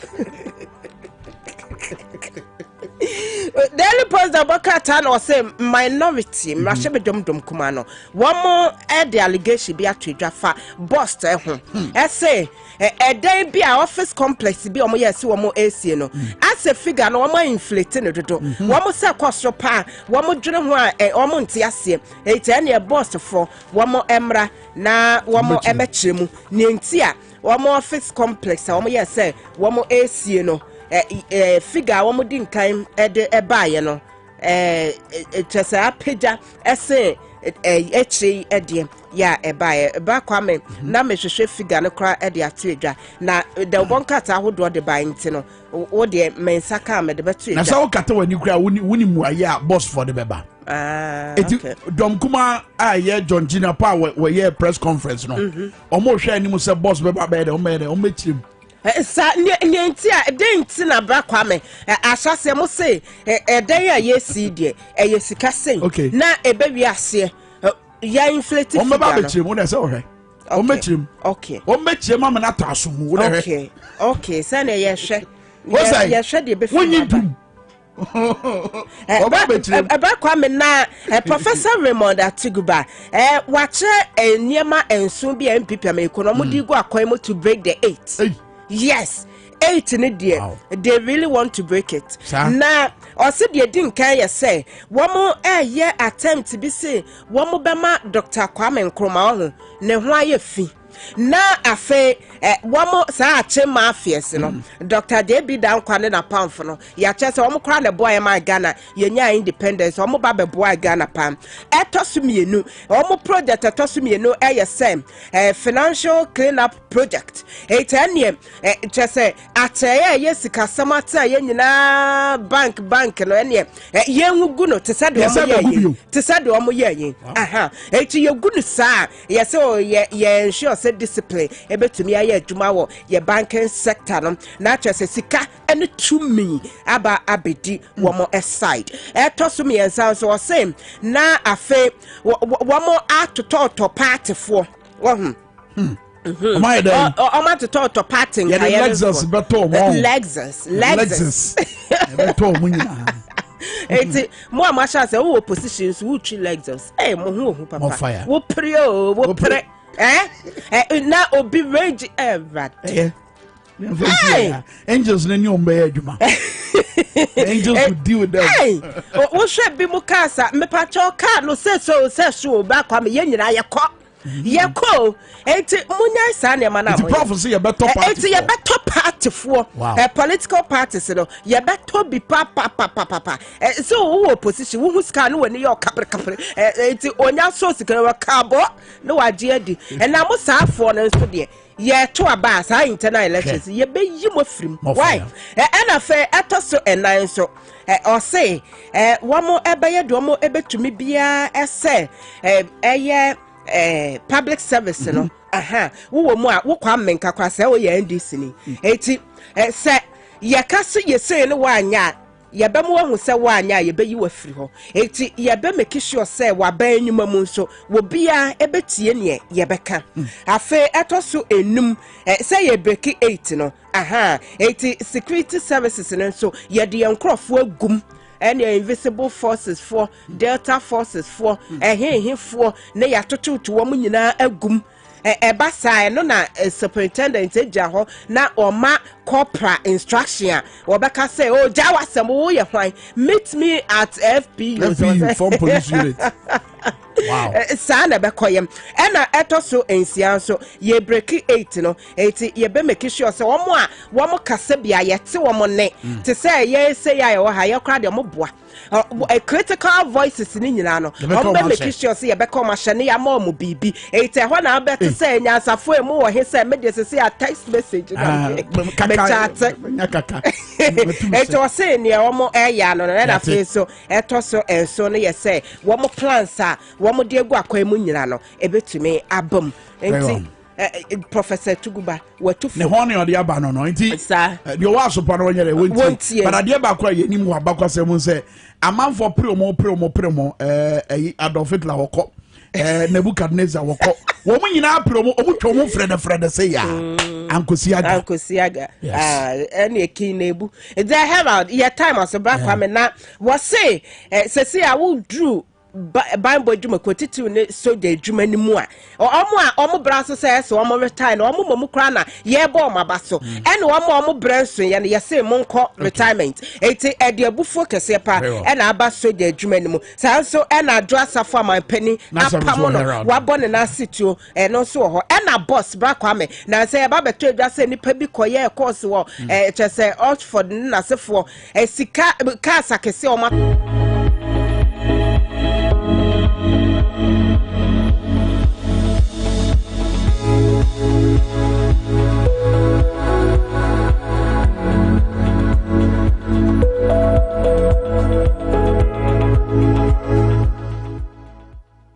ade a de ohaw bebre ana abre Ghana for wo hwe kwan se wo be register one SIM card wo hwe mbra a eda ho na se wo ye Ghana nya betime register SIM cards no bako edu sanso ena se wo ye foreigner wo betime register SIM cards no miensa na we ene ho abehia se NCA de yama tutu akwan mu se wo be hwe na Ghana for wa register SIM cards no wetumi enya wo ho some respite across the country. But yenhihye anase echin a call rounds no from Airtel, Tigo, Vodafone, MTN and all the other networks not omo register no okwa ade ankrofo abodompem most times no o share enhihye ayeda ho se COVID-19 hihye ne na ka ho nyina na ade a ha dwenye inti no wa wadi line mu mfie bebre anase one wedi line mu na watchi ebi mu aba akọ ane ade wontumi enya won registration process no and go through it. Last week NCA eden hyehyeye eba abonten the itemized program etudwa sene obeye na obebie outlet ni bebre na enkrofo etumi enya a register wo ho tochima na ene yebisa se sa na ete ana ye ne won a wo abegina ha ewie yi mu ebi mu eba ha as early as 12 AM send ye beya wo betumi a register one SIM card send enete ema won nipa ba ko fe entimi ye se edwuma e se ye nipa be ye enum ana bibi na we ko we na daba wo so la mo ma ti be 2 o'clock wo be tna wo be ban so edwuma ye fo hwe nkoso na we akoshe we akoshe ma problem ye se yare nso aba enti yare aba hwe se de nipa edina dira we enye yare enye no an ye be sa anya enti wo hwe de ye no mfa so be ne be sa anya so enti de se ye tu hwe sa ne man na separate eba na se de be ya inside na amu yeduma amu ndoso e so mutumi eden amu doso na se de be ya line no entimi nko bebre na yentimi nko ntam na ne bibia ya den aye okay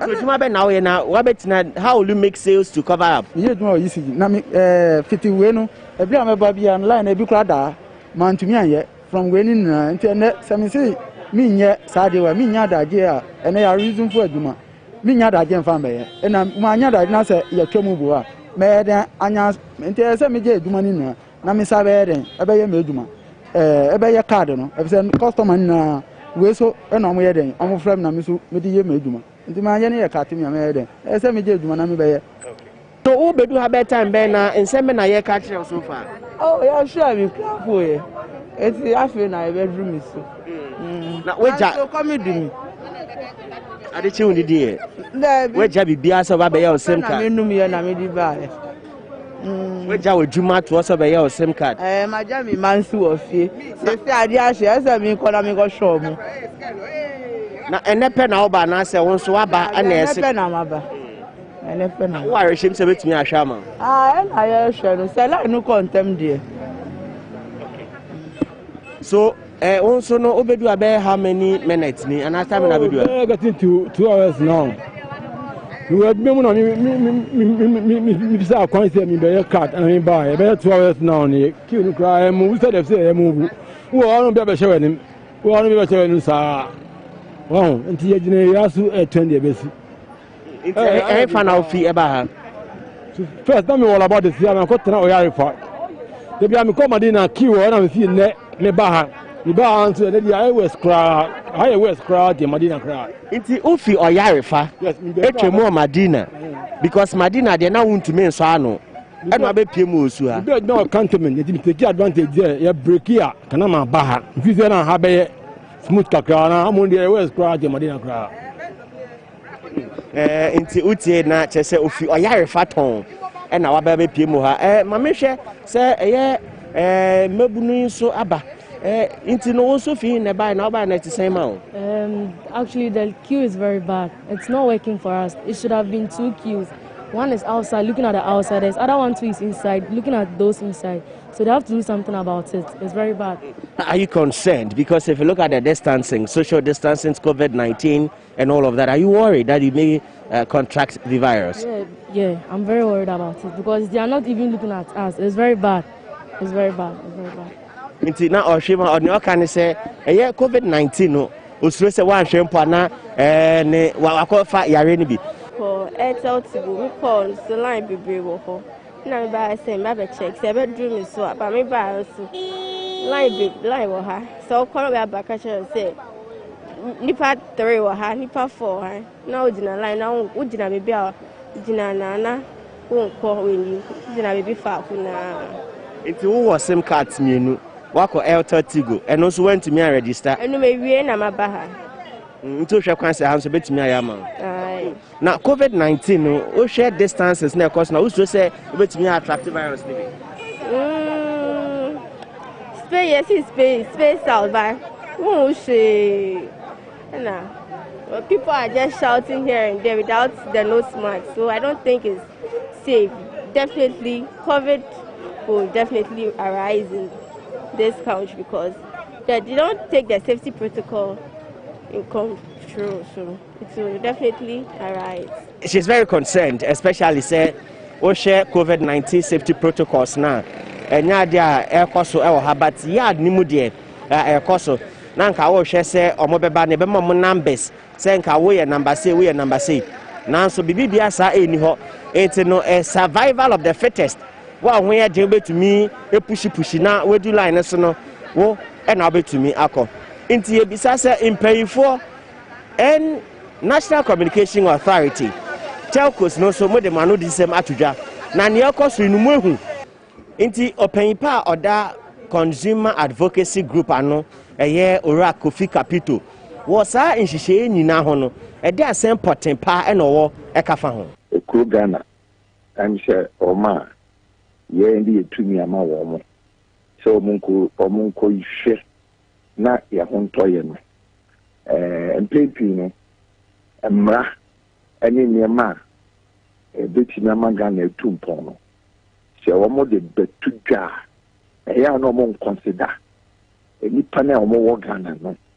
se hawa ebeteti wo ma na se be hawa omo na mini kanka me wo ma omo ka se sim registration yo se ye wo Ghana enye me de yo ikiti ase de wedi mu abu ka se first by ye bia ye ne ye se ya anye ni ye no ebesi ne me bi sawo yes, you have Ghana card pen and yes, sim registration.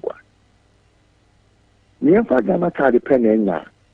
Say, me the Ghana card, me kojia, ye capture me biometrics.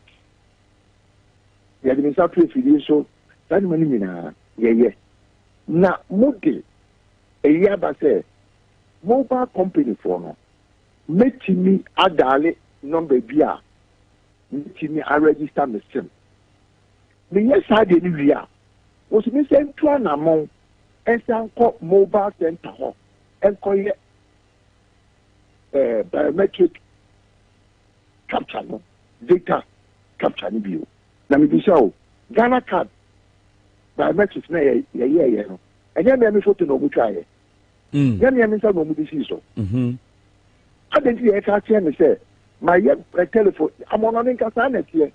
And then abefo efidi abasu wuti bitreti na ka wuti fi wuti okemu onu ma bontin kwa wuti ni ye ye no bia wuti no wa wonti ase same registration no eya de papa atete chronobo eni ewudi a abakrom ha ekofo edidie no ye ya eya de pa na mom tete ye ekoso no e wo se mperifo a omo de start the buy omo hwe ye mi ka no se ma ye Ghana card wo se Ghana card pe na me fa ndo obi esi ni wo ko ye Ghana card a yan capture no bio data no capture me bio data via ana sa ka se me say we go through telephone no na press 1 press 2 and then the beginning in area wo capture me kwa se me fa me Ghana card ko you know I shall so na me search you na say wo say wo collect data then no say wo be check Ghana card no omo data I didn't know I can say yes I didn't need via me time empaka and finish and some could delay via so the day we can in MTN for any Vodafone omo osu dan kwa check wo all the American embassy so at it wuti mi so free no 9 I did whatever I got anyway. I see for register with SIM card, or SIM card. I actually because I have to see you. And you didn't and then near man, you are not paying for every level. Or do a hole, or car, what's the day they may anime. Fanima when you know, they do one boo. Eh, probably you. Ghana quite a year, I say young quality answer. I didn't say a year, sort of, and yet not yet by it. Opina here, any extra so, and you please.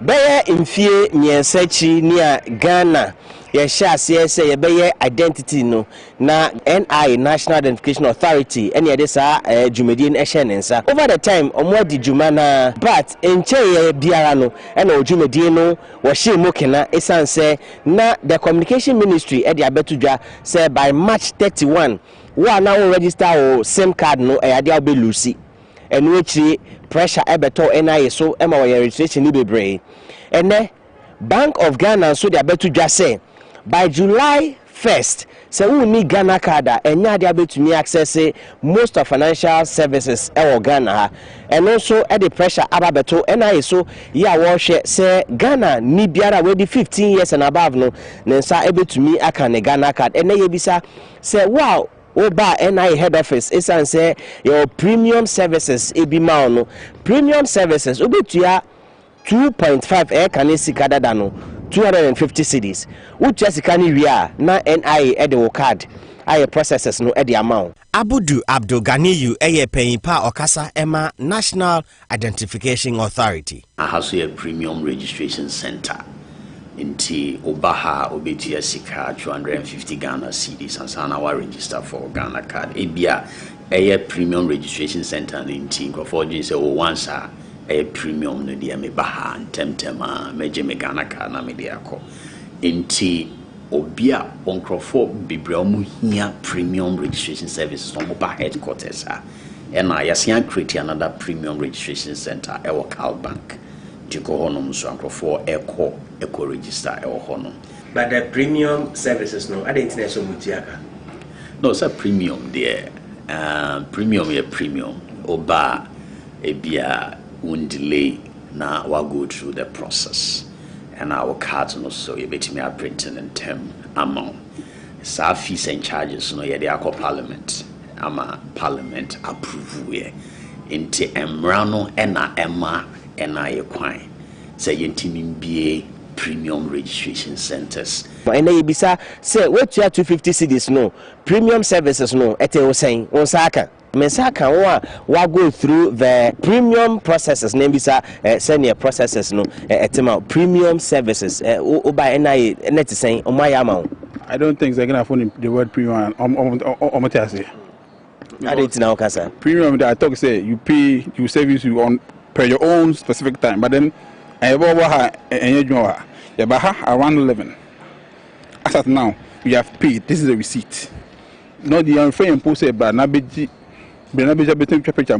since morning around 11 it wasn't 5 so me go come upon about wasted and they call the home catching the system do you have system in Ghana or system work for those who have it or what I don't know into mobile 11 no obi answer and can card I have me card we school come say or by Sunday because the father didn't buy everything papa has to if you am fine also oko ene anechna but also in Ghana card because we also apply for tertiary and the school which is take I thought we be but then here ID card be bad because of only 18 years and don't think we have ID card for we be you know yes and which is card no I have 250 no which is this about 11 if I never come go feel no buy I thought say be or unko be either as you sent me start following back say or na me buy answer now still na your friend to get and say your friend boy I don't know so only paying for na kasa then omo catch you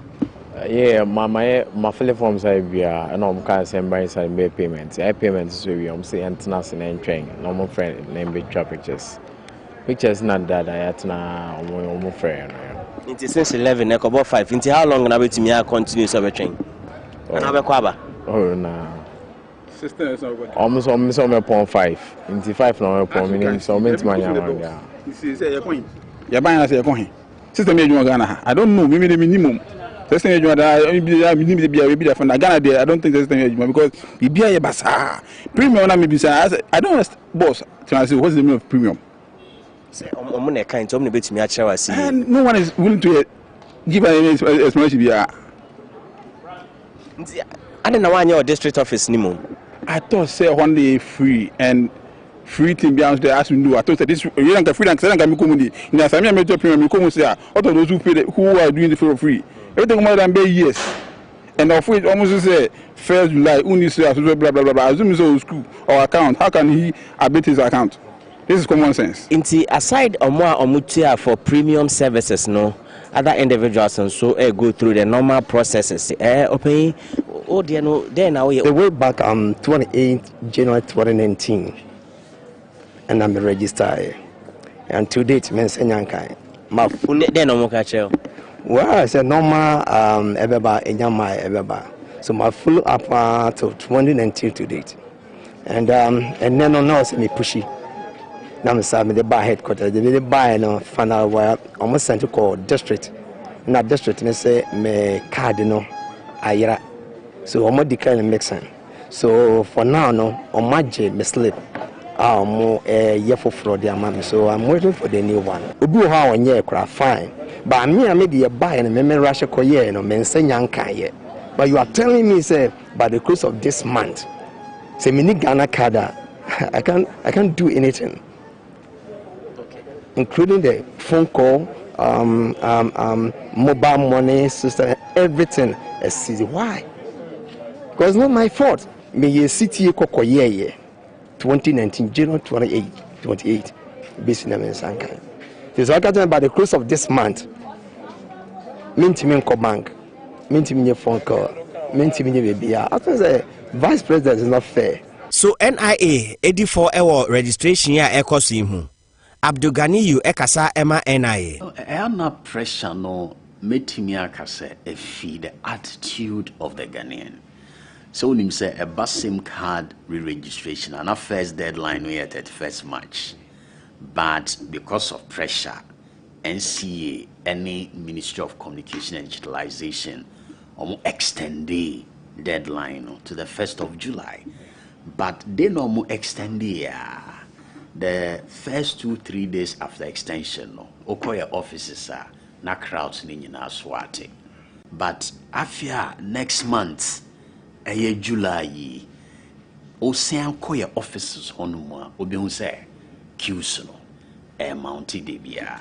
Inti Efidia because Emreno Daho. And Kaobe Timia register for your Ghana card without any frustration as Obi crowd be el honor. Inti NIA when you now know Mobesre Senka Bank of Ghana and our communication ministry no embo modi now extend the date nana. Deadlines no de yen timi enchre Bank of Ghana any NCA adia else omoye. Obia enko register for the Ghana card. Samre no so na say ye hwe data no. Na say NCA and the Bank of Ghana omodi be back to ensure that nobody loses the bank account and I send the same card now a very different arrangement.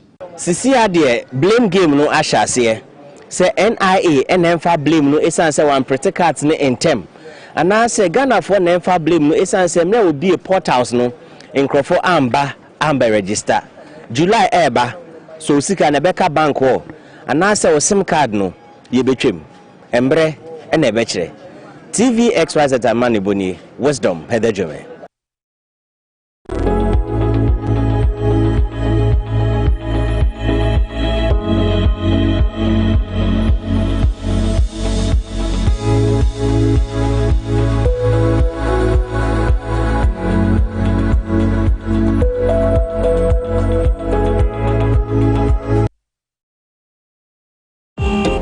eti komona na mohwe no ɛna ye besi ne Ghana for dodo na omomo aye miensa nkan ye Ghana card yes SIM card re-registration no wo ye Ghana card ansana ya re-register kwesi de ya mam yes lo wusu say duro na wo ye SIM card re-registration ni de anya you can forget it o number no be lose transaction ahodo wo ye on phone so wontimi nya bio don kuma wo mra so bedwafie se enwa behia se ye besa hwe sa de no enye sa e de bamba ho nsunsuaso bone na ebebra oman amafo atontre ha se ye twom omo number mu a yo mbe ye okroma na nya asam ketwa ebi bo so sire se communication minister wondi hudwuma wo bedi hudwuma na Banameka Ostek real estate one say ukura 6,000 cities a woman says rubenya biato woman number ni etweto osise wabra oreme eye 0244 684 and a 0266 101 406 between so from 0240 933 748 Ostek real estate woman no mamanyina we so na men komini ba amapoma chechekuo na enen komono famre na bia wode na ni kire wabra woni kuku dambi etena ho eye fibroid ne de ba ede ne betima ya so ano se obi ewo sa tibia ni mu a ede na wo so wo ye nimdini bi tene nkyɛn wone sa nimdini no ene ba be di nkomo amei me ba onkyɛ yo eti nimdini be na te onkyɛ ya wone ne ba be ka say fibroid nsami Ebra Kwame Minkah said your kind and any penny kwanche for ya or that Rainbow Scientific Care Clinic never be kasa ediafa fibroid. Ho ye na share head in komo pen ne na we see sini popular kon na say ye hunu komo ni mu yie pa enti ena no pe won ne ba beto ye komo a edi ye no so ya na nkrofo bebre wa adwene bebre edifa fibroid ho nkrofo achecha adwene bebre bisa ho nsem bebre na ya na ntiase no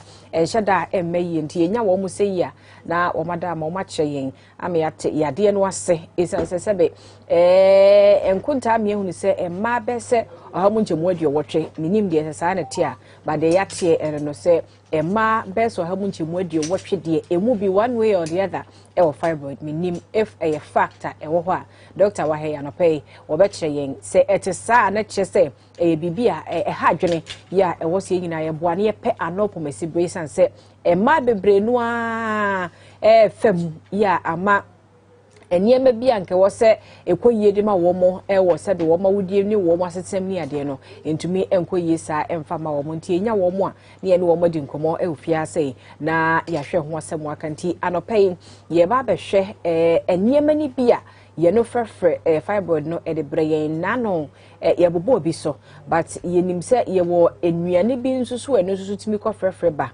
doctor wa ho be kyeyin afa enuane bi nsu a ye dia ye no nsu betumi aboa yen ama yetumi yi sa ha no every ho no so anope wo be kyeyin na afa wa me yate ase se kwan ni bi ne de ahia ye betumi two fibroid no ase de nipa bi no makeka me ate ne se kwan ye ba ko pe se ye be ye operation anaso kwan ye be ye surgery na ye yi de every ho de ama wo nenso akwan foforo ho ye betumi de aye bi kura se o ya na nkrofo bodewro na bidro de ba de be two fibroid ase ne ade enye no kore esanse bidro bi ne wetumi ye se adwuma no anapa doctor wa he ye bebisa se no kore sa ye nyintumu sa se bidro bi ne wetumi su sa ya de na se ananso ya na ye ntro na manfo bi num etwa ya no pay ene afoforo bi na ye bebisa doctor mo de ho anu yi ede amaye wo hanti ye ne wo tena sima be se aduonu enum ntem na fe ye wia ye jemu ede ama minor tenase na fe nkomo aka no de soso amamo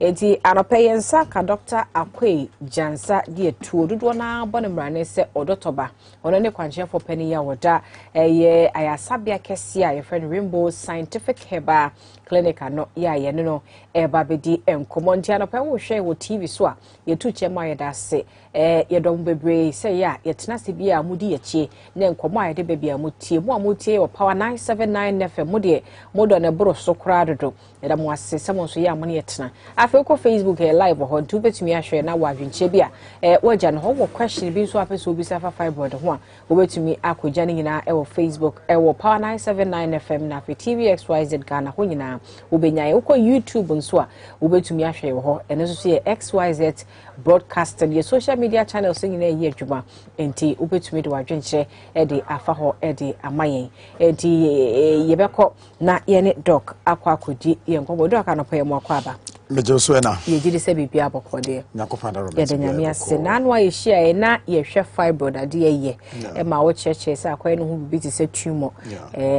fa baabi so betumi ayɛ cancerous wɔ kwan bi so yɛsuasua yɛde ba beduru sɛ nneɛma no bi a yɛatete de afa ho a yɛadwene mu no ayɛ no ho bibia wɔ hɔ nkyɛmu ne nteaseɛ ne nsipi enti na ɛho akɔhia sɛ nnɛ yɛsi ne pɔprɛko ɛnɛ no yɛpɛ sɛ yɛfɛ free nneɛma ahodoɔ a yɛyɛ tumi nya fibroid no bi na na ɔbobɔ bi so yɛde ba bɛwie nnuane bi a yɛtumi de kɔ nipadua no mu a ɛno nso so tumi frɛfrɛ saa ha no bɛ yɛmfa free hɔ ansa ne aba bɛhwɛ misconceptions no bi a ɛno nso so ɛwɔ fibroid no ho okay eti bedase na mema etiefo na hwefo nyina so akwaba na de badwumadi ese so nokra ne se ye ka fibroid a senia wode kan no ya de kan ho asem 2 weeks ago na fibroid is a tumor of the uterus ya ka ho asem abode mu nyansapefo ne remove for amate ase se yentumi nhyede hunu the rare cost and I say ade a yebetimi de yensesi so se saade we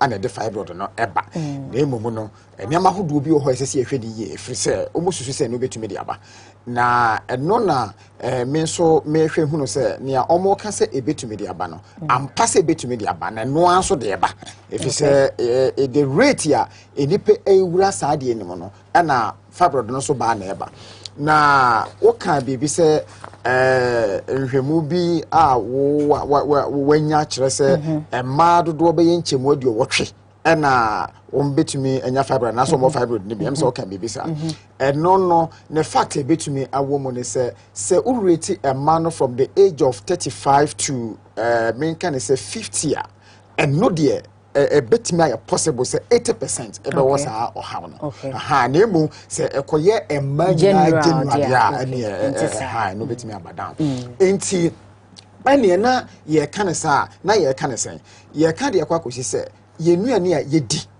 kosiboni ka asem bi say you are what you eat wo ye ne awudi the rate ya enipa edo mo ho ewura enini edidie a efa enuane ahodo bi a ye manipulate anase menka ne se yasesa enuane ni su ene won tebea no ye di se enuane no a enuane ni su besesa ye nsu ene ye tebea the growth rate of our hormones we ye mu the estrogen the progesterone the estradiol ene testosterone sa ewo ema memamu edi akotene ewo ye mema ye mo maye mu no se ye di nuane bi a menka ne se enkura awusuo ankasa tebea no a esesa yenso ya awusuo tebea ebi ne se obegie de se na America no for the first time wa mentias ye se akora owo 12 years na wenya fibroid na wenya 14 years o papa de na ba hospital say me bay or fibroid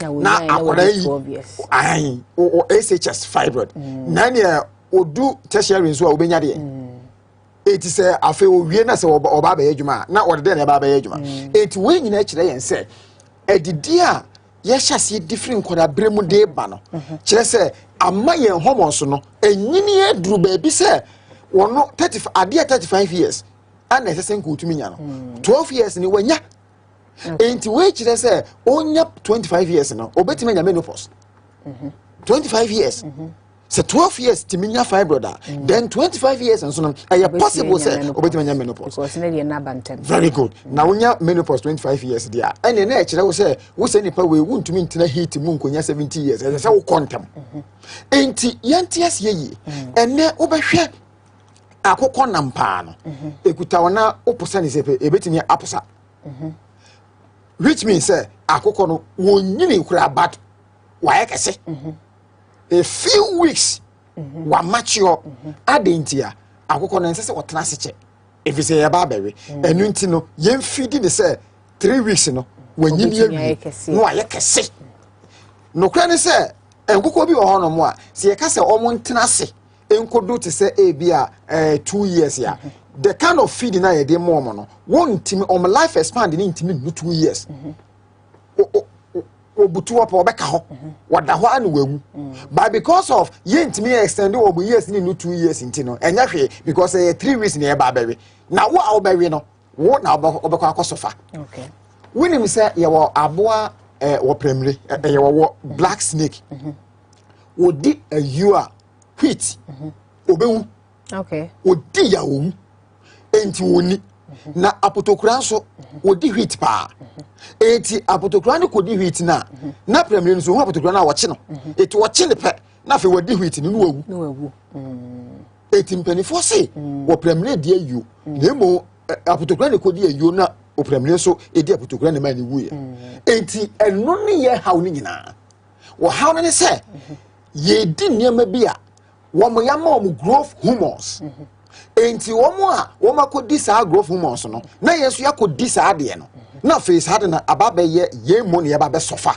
from the penalty okay enti we mo ne niam a ekoso a ye ka se fibroid no eba if you say your lifestyle nankasa no we have already planted the gene of that disease in ourselves so it doesn't matter the age but the more you take is a risk you know na ye nya sad in tentem eti yes ma ye ware wom ya ware wom ye be ware wom na afi o ma sha se nya sa ha no enne oba bi abeme edi na chi de den on pese wode o have ma be ma nti no wo catch ne say wo she date ni wo to asheda wo she date ni wo to asheda because o pese wo deal with the fibroid ni wie ansa na wotime ma ne ho kwanse ware no okay now how to deal with it no so no eno so na ba be problem ti em say ho na bia eno so ye be fa ho nti na se me to ase yi a bibi ti se chicken den ka oba en sheda nyema wo enya chicken nankasa as a name chicken na en sheda nyema but how the process of the chicken no eno na problem okay enu de betim ye ohono ye we yankokọ be papa na ye village achimtwa piase brebre so we ekuku dim ka bebre aba fa ko mu didi ni we no wo we akokọ na we free okay but need the process and any yeah okay yeah enu na problem okay but ye no free ho de a nuane dodo no aye ni processing ho wo hwe to say we meat bebra I'm talking about the red meat ya aponchi namu preku namu nantwi namu the more we meat bia no meat feeds the cells of tumor and cancer ta preku kwa den ke se ayi wona abo ni tissue ni nyina ya moa no wono abo ni tissue na kasa ya parasite ni nam no emoa wo ni nam no mu ankasa but aya ye ka meat is not only about fat srade no nko aha eno wo hono na amanfo se preko srade kura so na wo pe abo a ne nkwan no se edwo ya na da eye preko do se wo di sija so na anane but edwo ya na da eti no sanete nanso no yede no to nchen a ne nam na nkasa no enye wholesome emoa wom sana mpesa me kire parasite ti enye no dia diabeka meeting ho asem no ye be hwade ye be taking from Genesis to Revelation then scientific say eni pankasa no say ye de say preko ananantwie abibia to nchen a na ye hwe say our physiology and anatomy ekese ye we na mo aye be hu into the and then them but fibroid no ene na mo we enko eno de e general say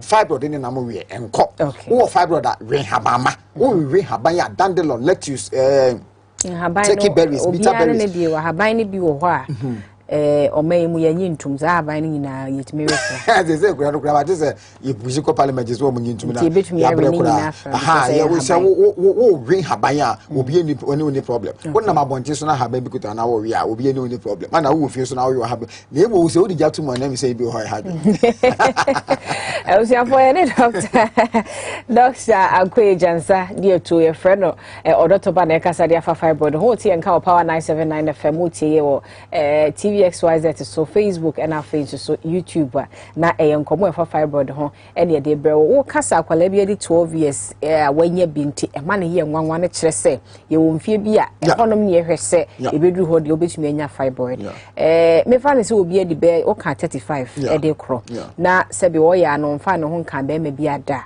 likely so obetumi anya fibroid and now say omo ahye mpaso agudie because I know see misconception ba kwa nkofo e de nam wi asese virgins de omunya fibroid etisa Roman sisters baby or fibroid. Okay. Many Roman sisters are my year series of surgical way. And it's not about Roman sister, but oncophobia or masha that nasi in a holy manner. So one person or the home fibroid. Me akasami cases nibia or say why me? And I'm saying adding and was saying then I'm saying there be.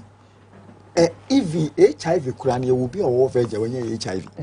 It is a virgin fibroid and your news now and no crano say because of ye tibiana kudunintino virgins for your fibroid more. Okay. Then to me more say near only be messiano. Only be messiano win say the moment you insano abano and it take you out from the risk out of being fibroid. Okay. Because uterus no juma. Okay. A juma na nintino only any place or chance for fibroid. But a bra uterus no ewo ho. Any juma be no. Enye a juma any yeninti and obenya fibroid. Na han woman tin because any pebia omo enso nyame na omo fa ne say subambone abeye edro ye de boban ma ayare because adwene ne say uni be mehia na wutimi ewo a eno be prevent you say wunya fibroid na say wotena ho no mo asa na obetimi nya fibroid enye ti a wote ho sa ni nti na obenya fibroid no na emo na ti abenya ne say you have already acquired the gene obetimi anya okay enti awode ani ne hwe nti na wunya na emu enye se eni hweye no enti no na akofra bibi aba bibi no wo mu na emu memfa ne se meni wo nyina na yete ho no na mimi excuse me to use this word me dwam ti me nyinsan me ware but me nyinsan ebi kura me nyinsan a no akwa yegu ana wo nso de wote ho no a wo twen ana ye nyina no aduane ba ko na yedi suban ba ko na ye nyina ekura ana nu nti no ye wo Minkah ne se bibi wo ye mu a and no chance ye were chances a bit many fibroid. Okay. Now, and I'm saying, me wouldn't me, but what you out to no, Ubenya. Okay. And Tina, Yadian free, I want to name I didn't a way muno, and none, but I want to know the now one their triggers are there. Okay. You, we are joining our phone lines. The so question be no beside Doctor 0204155888 0204155944 numbers no, and no more multi power 979 FM. So, ubet me afre one more share TV so ubet me afre na wo question be afa fibroid ho a webisa Doctor 0204155944 0204155888 ofren ya na chese Doctor ya Doctor fe ye hwe kwan ya ye befa so a ye be deal with fibroid ye be se ko ba so bi e obi a anaso kwa no bi stand a risk so betumi anya bia e kwan be ne befa so a ye betumi okay doc we dey just answer na me fa hello good morning. Good morning, sir. Me pacha we dey be a free no pay. Me favorite me dey for me favorite upper west. Okay, for CNT. Me favorite upper west. Okay. Me 43 years. But me won kolani me last one ya 12 years. But me koye yes 4 years. But here me koye say samba. Yes, fibroid na samba. Wow. Okay. Fibroid, fibroid to me question, to me question. To me day. To me okay, you. Doctor Beyano Edia Mayansani Dasi Chiapa Estifo nyina also wait me afraid na our question be at website afa Doctor Yemhwe and we are near yi the question now said be to me I hear kwan be fa so I be deal with fibroid nintem. Okay, it's what hwe ya work first one na senior watch no was why surgery krada hwe yare ba ko a se wo surgery ankasa no ensa yare o. Okay. Se o yare na ye especially fibroid na ahwasama ye ka no ye fibroid na medical ka say you have something that can cause the fibroid in your body. Enti near a cause where we no and ye free ho but aka that can cause and no ho it will be nyanya na ebra wo benya no eno be ye ntem asen first na na wunya na wo benya no because anyone who and I'm not sure say there's a say we have fibroid intention. Doesn't mean it's a fibroid no into mean sacra, but it means so. Because once a very okay, the next say BB I into nasio cry. Surgery in area okay. Okay. Surgery in area okay. Mama, we hello, good morning. Hello. Okay. Want to me. So obi who fibroid na say your operation we are. Ye operation after 3 months consult herbal doctor or what knowledge about the fibroid. Okay. Now all preventive medicine and as a preventive treatment. And no nebetimi aboa we have the your plant ya hodo bi ho no mo a say wo fa unya fibroid ni bi da and why your operation ya wi a and no so ne say wo fa ye wo the wild yam mo ho no mo ye wo ladies mantle mo ho no mo ye wo mothers wealth mo ho no mo say ne ma we mu nyina no even emre common mre ankasa kura keke kura no say wo ta dimre after the surgery entimi nsan ma but wo de wa dwen say wakwa akoye wi ntu tie no ano no ade na wo ye ne bae no eno na wo ye ebe bantam. Okay. It won't be hello, good morning. Good morning. Mr. Wada, my ama on so kakani and so can we baby a free friend of pay? If I saw me first one. Okay, we didn't say. Person in this oh yeah, family planning out minya fibroid. Okay. Okay, yo. Doctor Beboya be ya no medasi no pay. Okay. Caller for us. Hello, good morning. Good morning. Me pacho udini baby afrefe wada maya ma ne so kakani ente unka. Okay. Anope. That time can best be some question kakra on program or no. Pacho you bisa otio. Okay. Me pacho doctor. Problem in case say ono abani sini nese in a bit mama na expect you am na father maybe so oni oba ehie mu na se nyinsen ma eno betumi lead to fibroid and as a fibroid ni betumi ama nyinsen ne ma sa na pese obisa that time. Okay, you. And Pastor Doctor be ya no ama ya dase check masifo nyina. Enti yemfa last one ni na yemfa. Hello, good morning. Hello. Good morning. Morning no Pastor. Udi ni baby free. Me kasa free asiawa. Udi di Ibrahim. Yo Ibrahim, yo anapay enti yo. Me Pastor and can say what did you what did you now I one say let's receive now would I say to for the Bianca on a Yaman piano. Okay, to say be a word you ben could be a no one no ensure a share. I am money per piano. I did in your quite money per man. Okay, yeah, okay. Dr. Bebo me and Ibrahim Yadase. You and okay, yes, I am for last call. Hello, good morning. Hello, good morning. Morning, sweetie Pacho. We didn't be free. Pacho, make us okay. And I pay didn't say into you. Because I think the my friend here. You, yentio. Me Pacho, me issue a skill, but a woman that Nami at the shim. Oh, you say, doctor, and so I near full system. And I oh, now you must show. I need to send a doom. Okay. So who say a bit meeting so be a brother and I say bet you are my fibroid nibiana. Okay, you. Okay, you that's it.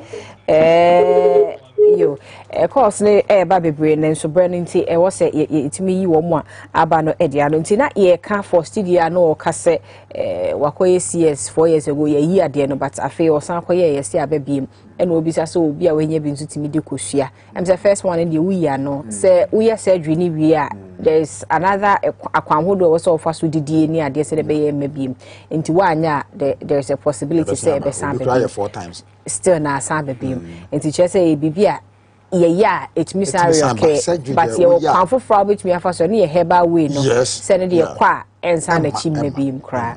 And you know your doctor, dear, can I push your dear no so? I could see a dear no, also, because you contain high fat and the animal products. It's and also no, the chances are a bit me ama abano so honum because a high protein and it's not just normal protein but animal based protein. Into you know a basa only so akatwamu what the agushi emma contumely anyway na ebeboa emma embum. I know you're very main kind of say food a boa prevent tumor and cancer than egg. Okay. Obi nso kaso akoye family planning no bi sase no so betumi ama wanya fibroid. Ade bi a wo ye pe etimi manipulate hormones no so betumi ama fibroid aba. Okay. And a family planning no a bit depended the type of kwa wo ye but be no ano ye ne a eboa ema the normal function of the hormones no necessary into me nyin. Okay. Eti ade bi won to me nyin. O say na ye ka bibi say fibroid no or gene of that way did that. Enti unyin san no. Ana ebaye. Enti won so obo ban say unyin san dia. Na je say wo sa gene dia ba na beba. Okay. And obi o what chances so between your fibroid no. Say o use sa family planning na the possibility say beba no higher than nia ono te wo sa. Okay. Bra bi bisa say wo ne oba di ahiemu na unyin san a ebetumi say bia wo ya no wo fibroid na ene bia na no betumi akose fibroid na bibisa se oni obi ehyiamu emfie bebre a ontumi nyinsan no eno no menka ne se fibroid wo ho a ebetumi asinyisan ne kwan eno no there is for sure because especially depends on where the fibroid is se on the fibroid no eye nia ewo ahodie ni mu ana se cervical fibroid a eno dey dangerous pa eno emane obi okro kotope otumi di nani hu fibroid ne se abete ho no mo eno no mo sa ne dey oni ba makuresi a onye comfortable eno no litimi si awo kwan na se ne no ada wan no se bia wonu oba ne enyinsan ya na se awo ne ema na che se eno betimi ama wanya fibroid de eno de eno no ntimi ma wanya fibroid but fibroid na wanya nti na ema awo no ema okay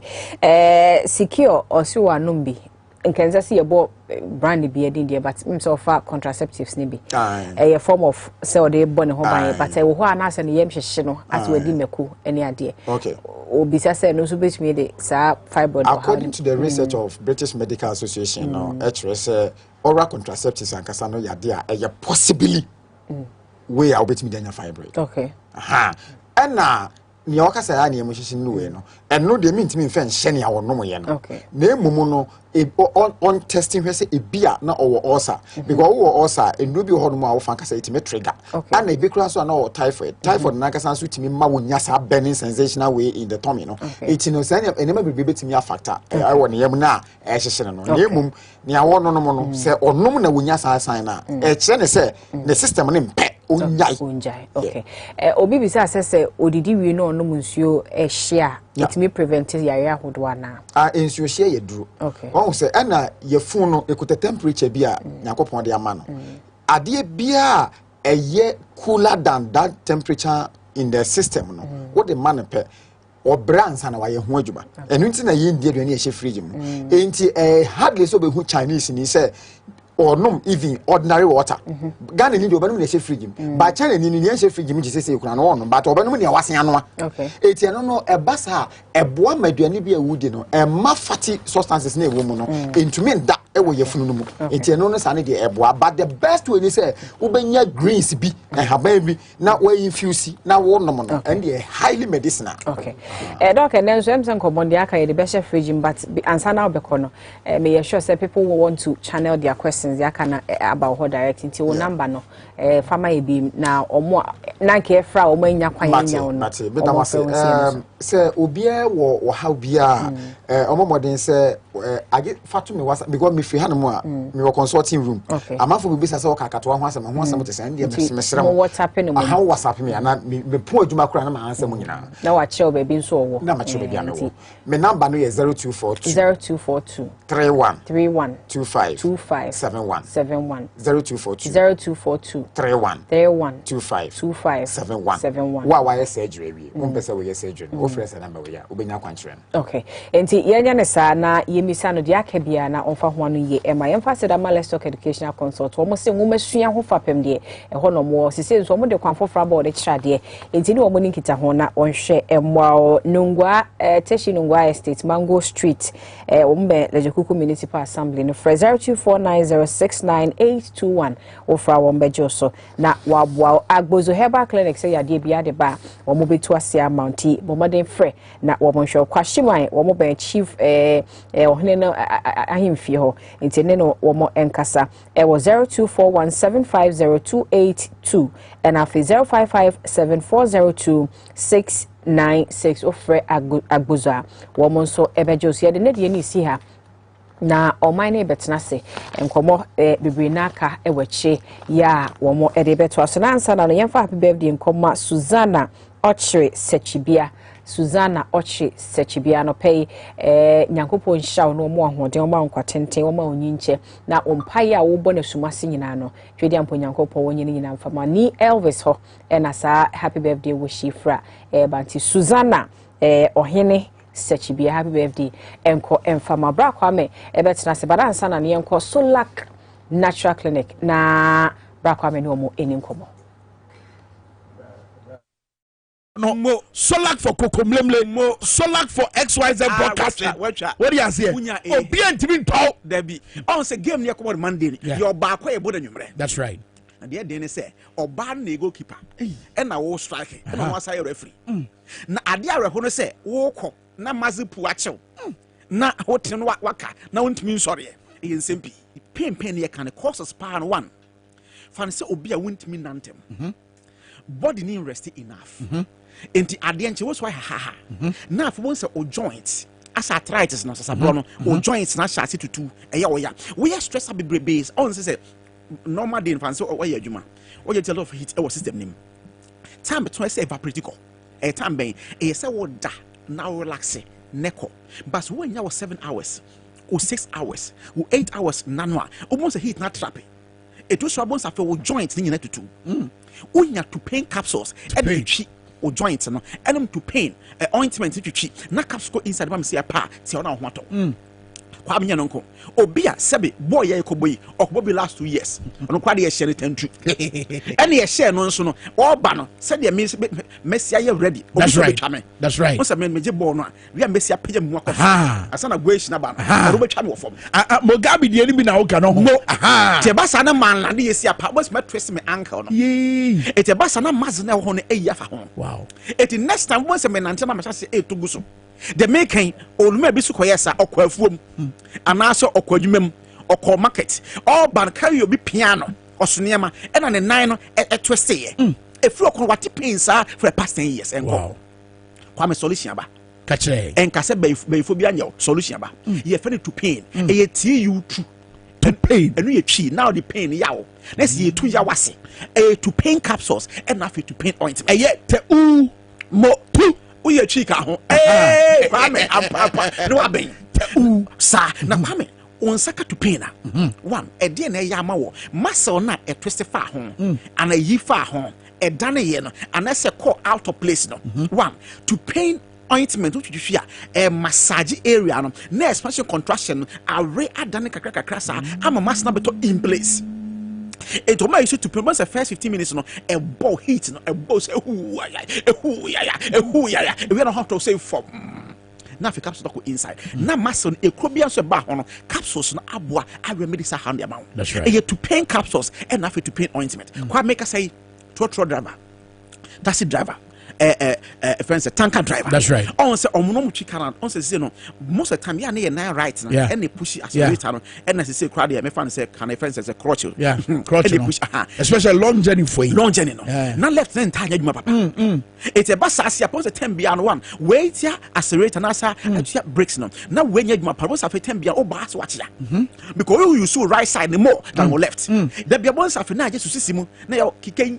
kikain one shot wakadem and amazing for ne omosua eye concrete na afenso wa obo say what cement na eso no obedu fie na ne honam nyina ye ne ya on say cement 50 kilos yes fan say cement na esenke suit apampam dia ebejesi wo nek no fan say wo de seals uti so no dane kakra ana wa anya ni straight ente kodi afa e so 50 kilos no ebe koso spin na say ebe stress up muscle na edim kodi ye no di ade enche now sa wo kon ho no ene wa beti ba form eye wo ya adan because of sa weight na peke no now the solution is say esa sa kwa adwuma de chia because on him say Ghana say one kwa esa man to butu okay solution is say esa wo eye adwuma na onya sika ne bi na de to pedutwi wo ma ho to dance beton already come onya to pay na for ointment twitwi wo kon no ema me twitwi ha na ema me after area na for ointment no twitwi wo ma me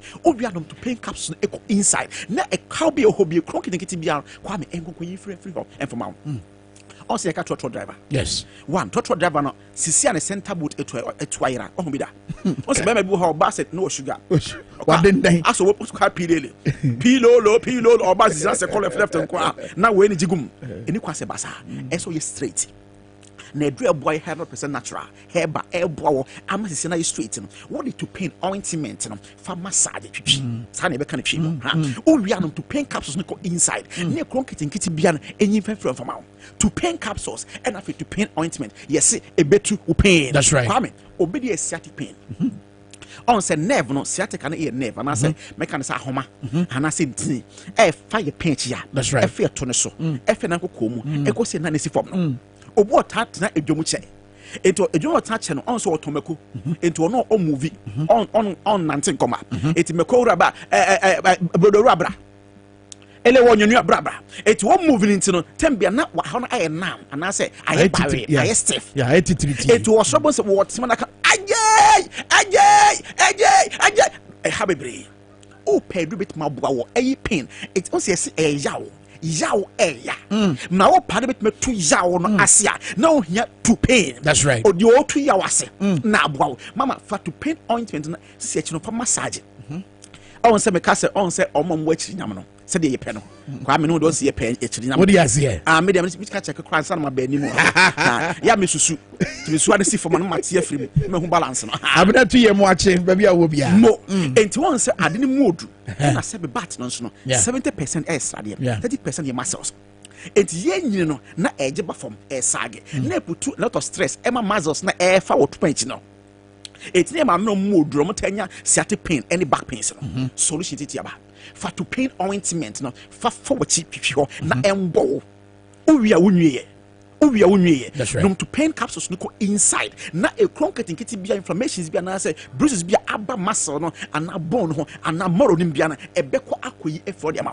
okay doc kudim pain capsules and after to pain ointment yes ebetu pain doc kudim yenya ade we sisi e yema kwan ho na amanfo mo sa te bia yi mu no omo no so omo fo makosam ye dai emeto ere me ye sure say dodo na wo questions a omo nyom bebu sa te say back bi abeto mi trim sisi e say me a menya adwumaden adwuma me ya ne se dan dan nyina se me te office na enkrata na me hwem ene na zero yi me hwe ekwan amefa so atotototo ni ye na sikasematima dai akoye e wa adwuma me ya no maintain 90p me free me office aka mu na me kotena me tena ka mu nso a me kofia ene enam so ma brenti no ma cha me ho aye dai ato akonyam eso da bia na me honam ye me that's right eno de friend osteoarthritis eno ye dompem sasabro on say so kum chicken akokwa e say fluid no ehuo na efefe no fluid a ana say nsu a circulate ekoba what na honom say movie that's right it e be settle e be ma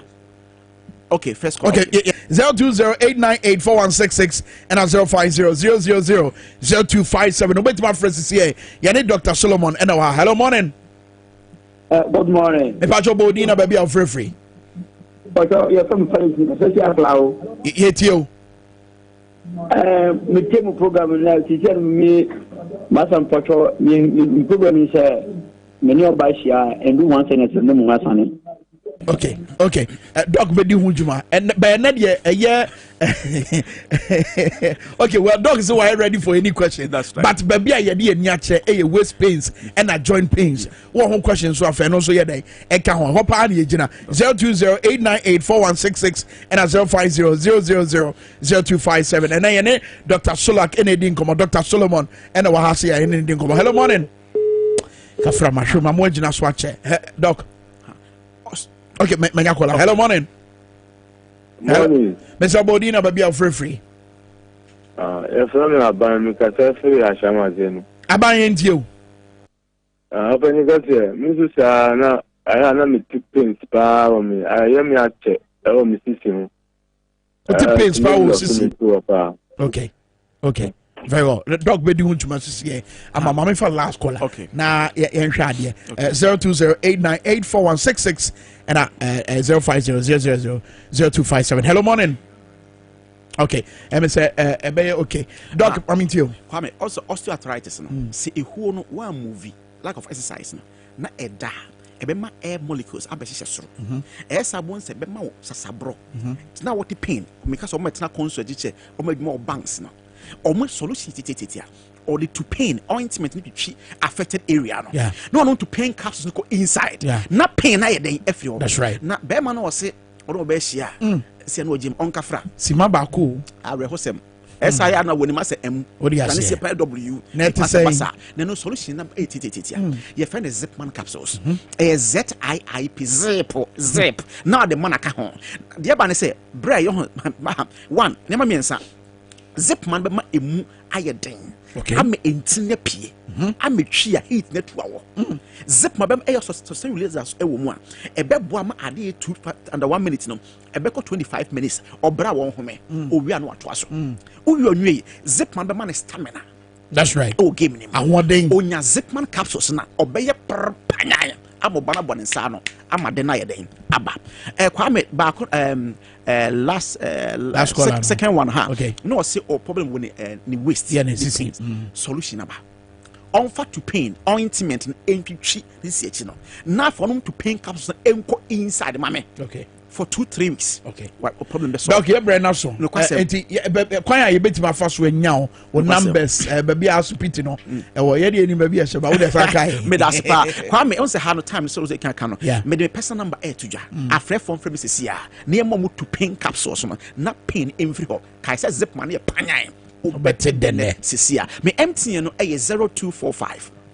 0245 61 60 28 ebio 0245 61 60 28 for the last time 0261 0261 0261 Airtel no 73 62 63 say empty na busy from Airtel no and here 0261 73 62 63 0261 7 3 6 2 6 3 0261 7 3 6 2 6 3 question bia no someone is na yeni nkomo Dr. Solomon me dance so that's pa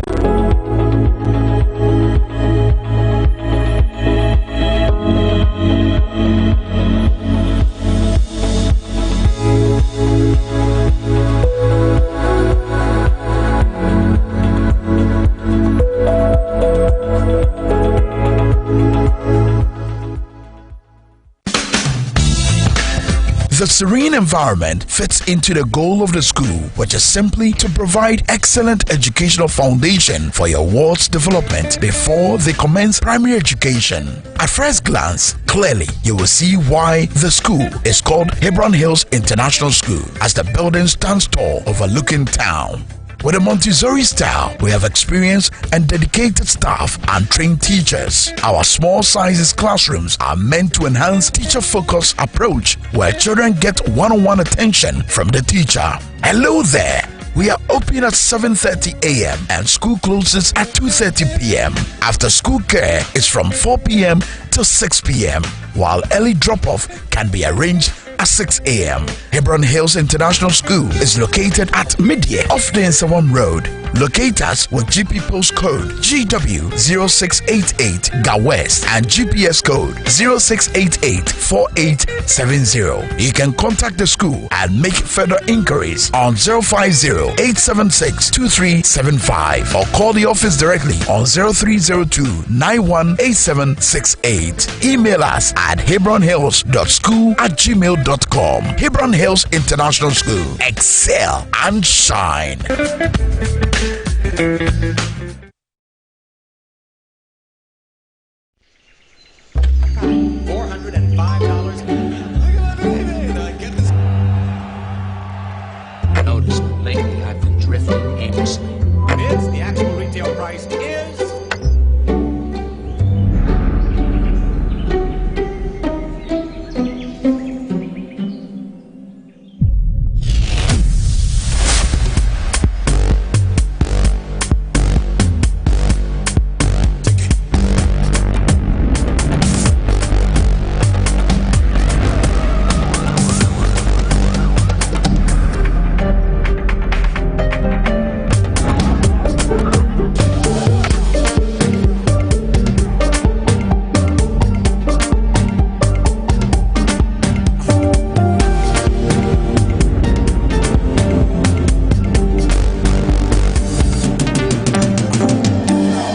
Cine, exclusively on HG Plus Channel 115.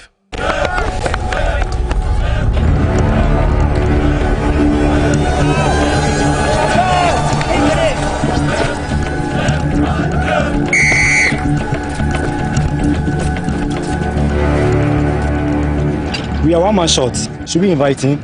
Yeah. It be old cargo. Can I join you guys? Yeah. Always drink fresh, natural eggs, mineral water.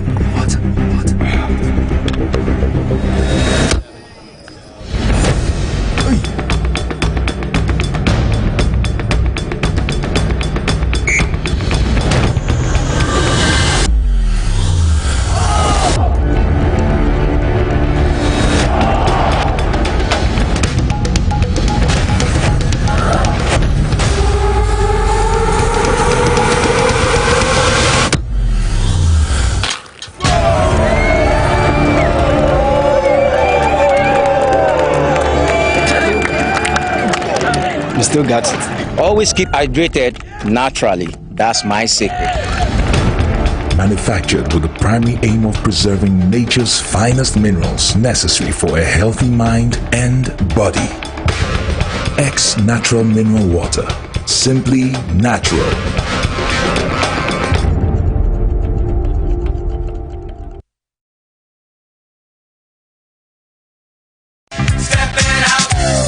Introducing the Stepping Out Ghana project. The Stepping Out Ghana project seeks to promote night culture in Ghana through the provision of vigorous advertising of nightlife entertainment programs, taking revelers to entertainment joints and back to their neighborhoods in safety. We will take you to experience nightlife in Keta, Ho, Kumasi, Accra, Akropon, Koforidia, Amejofe, Winneba, Tadi, and nightlife all over Ghana. There will be barbecue parties, cocktails at the receptions, and of course there will be lots of fun. And there will be a playback on TV XYZ, Radio XYZ, Power FM, and others. So guys and dolls in Kaswa, Sotwom, Madina, Adabraka, East Legon, Tema, Enshaiso, Nima, Patase, and all areas in Ghana. Tertiary schools, key fit clubs, motor clubs, and social media clubs be on standby. Stepping Out Ghana is here. A year enjoyment in Kwa. Please call 055-965-5388.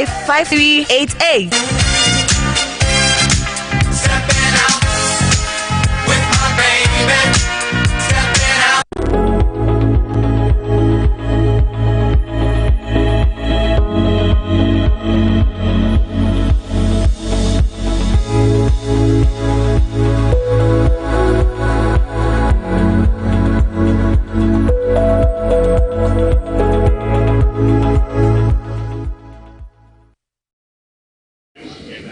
I have consulted the old lady. The old lady has given me an advice, and I think that advice is correct, because the issue raised by the majority leader is both of substantive and procedural law. And I need time to submit to this House a reasoned, written ruling. I cannot, in the haste of today, give you the ruling. In the circumstances, I will urge this House for us to call it a day.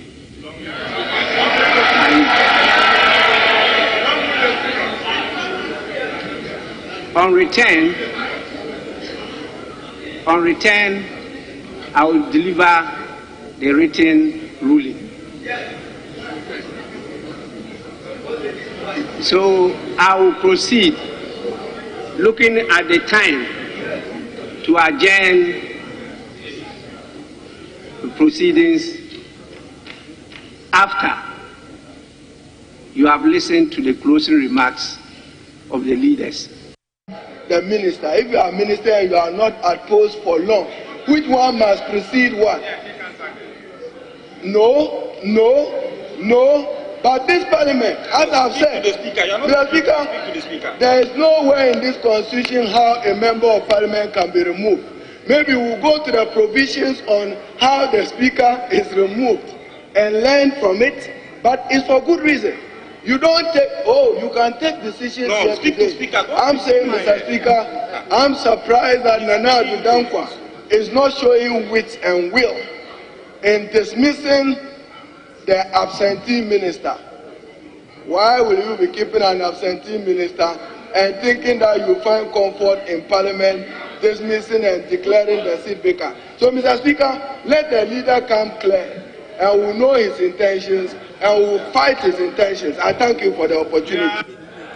And then if you had a boja TDSC or Marshall, if you know, Power 97.9 offenso TV XY, the Rebusia for to say, ye dig and Yakos or Marshall, your fee, a diacotripa, ye cigar someone to ye, a home for ya, Keno Foriata, every church during the media budget review, yes, and come out to Ase, and for Nina will try, you know. Ebisa say at least 2.5 years no bibi betimi esi to say the nan watch no ye no no bokwa Ketegan and a share san common ase wo share bo say obeba ha na enkomo no wabra na sinsen wiem no ye beba beto aso wodane ne ho na afensem ahodo asa so to aso e wo Ghana brashe be fie de dikan eye de course so enra da ya o efa honorable Sarah Adwasafo ho yema yendan na di na yenka de pain say na konya na beda mpan enkoye bobo ntutu ho nto ato adwene na we ka we well atemu antima ama ye de asensen ho kai say privileges committee eye ho adwuma de omo ye omo hunu ye onabo kwakuru Ketega na ono so committee no so obeka ho asem e de ache na ene mema kwa mama frem mo de mumusa no question bia we yesika asem ho ni akoso mrashe bedwafie efa Sarah Adwasafo ho na sabre yete se mampanyi na na adodanko akufo through the communication director abeka se say ye na di no e de na kire sunsu aso be ne benya wabra ye kwani we enkomo aye bebidi ewo Dwabo Ase dwumadi esu bakwan Rafika Herbal Hospital so men kan say bra ne ntwitu say diabetes hypertension wachi nompe anase wachi kasai eho na atoche oba na bema wo hwehwe ba opese wote nye wo fia Mr. Rafika Herbal Hospital and a beer it was all from 020-585-8885 and 0240-546-888 Rafika Hospital. Remember Chakwan wo Kisiman woman Ghana Airways flat second gate no ND anymore. Omo ye dwa fidwa da kosi memenda no pa wa bra no twa ba pa mu kosi eye anwumebre mu no num Rafika Hospital, Omo and Amabo Mabaso, Ediacho. Honorable Kwakuru Ketegan, Member of Parliament for Cape Coast South constituency, and an esteemed privileged member on the Privileges Committee. Honorable, and watching Wakwaba. We get this on here. Pa. Say. Nano common yes, as if you have nurses in Rim, not church, no maybe do baby can now. I said, yeah, is it the idea? I just go out to the sense she ate me and none, but you have a son and a basono. And no one, you know, I'm dying to do a Russia with your fee. The kind Honorable Sam George the press conference or actually efa NIA registration ya enya nwie pay amanfo bebre nya omo Ghana card nanso Honorable Slow say kwesi ada ya no se wo SIM card registration wonye ya ene wo number ubelusu Honorable wo ususu yemu no edie na wo se ye sabre se de be ya to say the Sam George kan no one shot there security implication bambo ho nsem sunsu anso bi ebetimi adan ho de ebetimi ase ho kwan Honorable. Yo, me da say na me chia wait safe especially good people of Cape Coast South, Cape Coast I think the way I will handle the whole Ghana card issue from the beginning, and also the missions on the Yozaba. I think we're extending the last time round, but look at there, the issue is not with actually people going to register, but the issue with the backlog of Nkrofa, what tried to register for a long time and once and come work card. And I think that is the process how they will try to streamline. Because I know you can get your card in a day. So if I could get my card in a day, why can't other people get their card in a day? It should not be any... Maybe say we pay 250 cedis. I paid money for... I think it's probably the same amount of money. Wow. Yeah. But... I don't know what's the point is... Yeah, okay. But the issue is not even about Sika. Mine is... Because processes that's the reason why you can't get it the same day. But it looks like processes because if I can get mine the same day, if you can get yours the same day, why can't other people? So the way possible for you to get yours same day, that's the process they should enlarge, or they should duplicate that process so that it can be across the country. With this concern, no, any ensemia opejai, and then a mom rashibi from Bitmaye, and the Abuasebeya ye betoye. Well, one before I bambishim in Beshepogum, as a Bakwana Moshe in the look, if you look at somebody should be monitoring how many Ghanaians have Ghana card. Why not, sir? Omwankasa, NCA4. Okay. There should be people monitoring. Because you know the population, population census quite recently. We know the number of adults in this country. I don't think children they are doing Ghana card for children, but I think say this time you have Ghana card. So whatever the age bracket, Ghana card you are about 30 million Ghanaians now. Let's say even 50 million for argument's sake, and also Munya Ghana card. Sesiano. How many, they should have something that tells them how many Ghanaians have we registered. So if there are 15 million Ghanaians who are qualified to register, no, only 5 million are registered. You can't say you are ending the such figure better you are paying. Meaning that somebody is monitoring. Yeah. So on what basis? Because what shall we start data or cancel? Now if you say only 7 million, maybe first time I was 5 million. And then you look at it, only 7 million from the time away extension.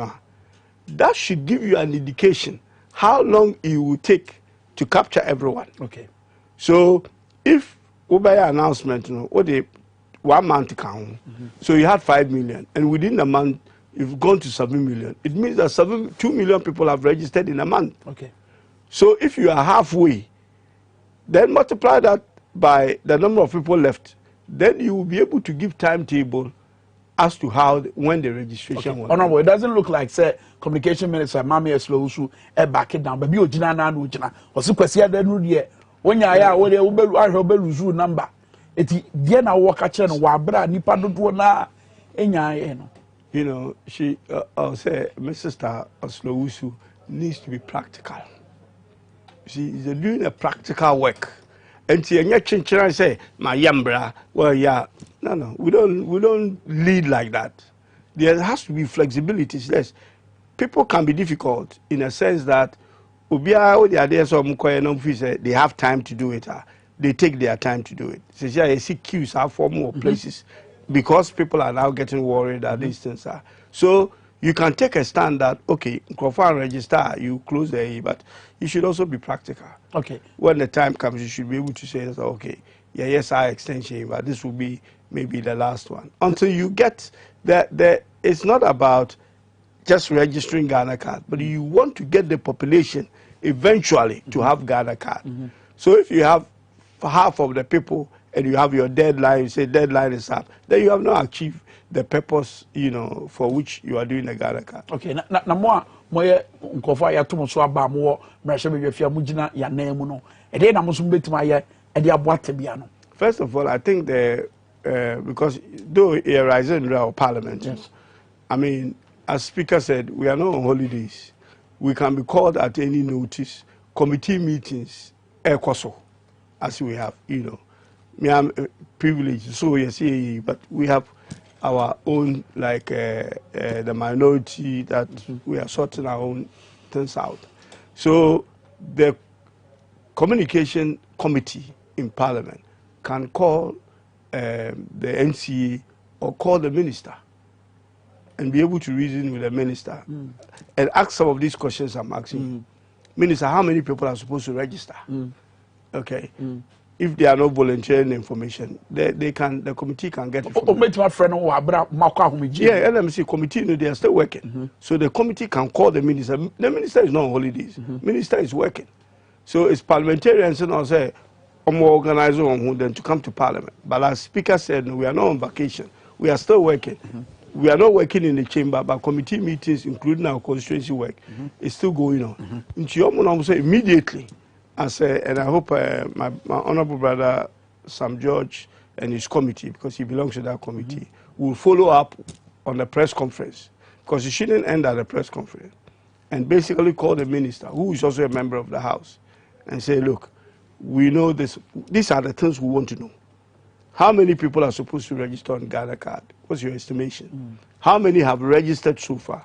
Between the time you gave the extension, the last extension, register Minister, doesn't this statistics or data tells you that you have not achieved your compare ministry, no? Of course. Any NCA,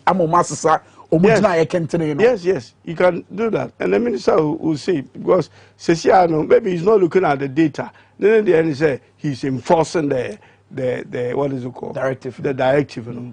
That's what she do. I know her, she's that type.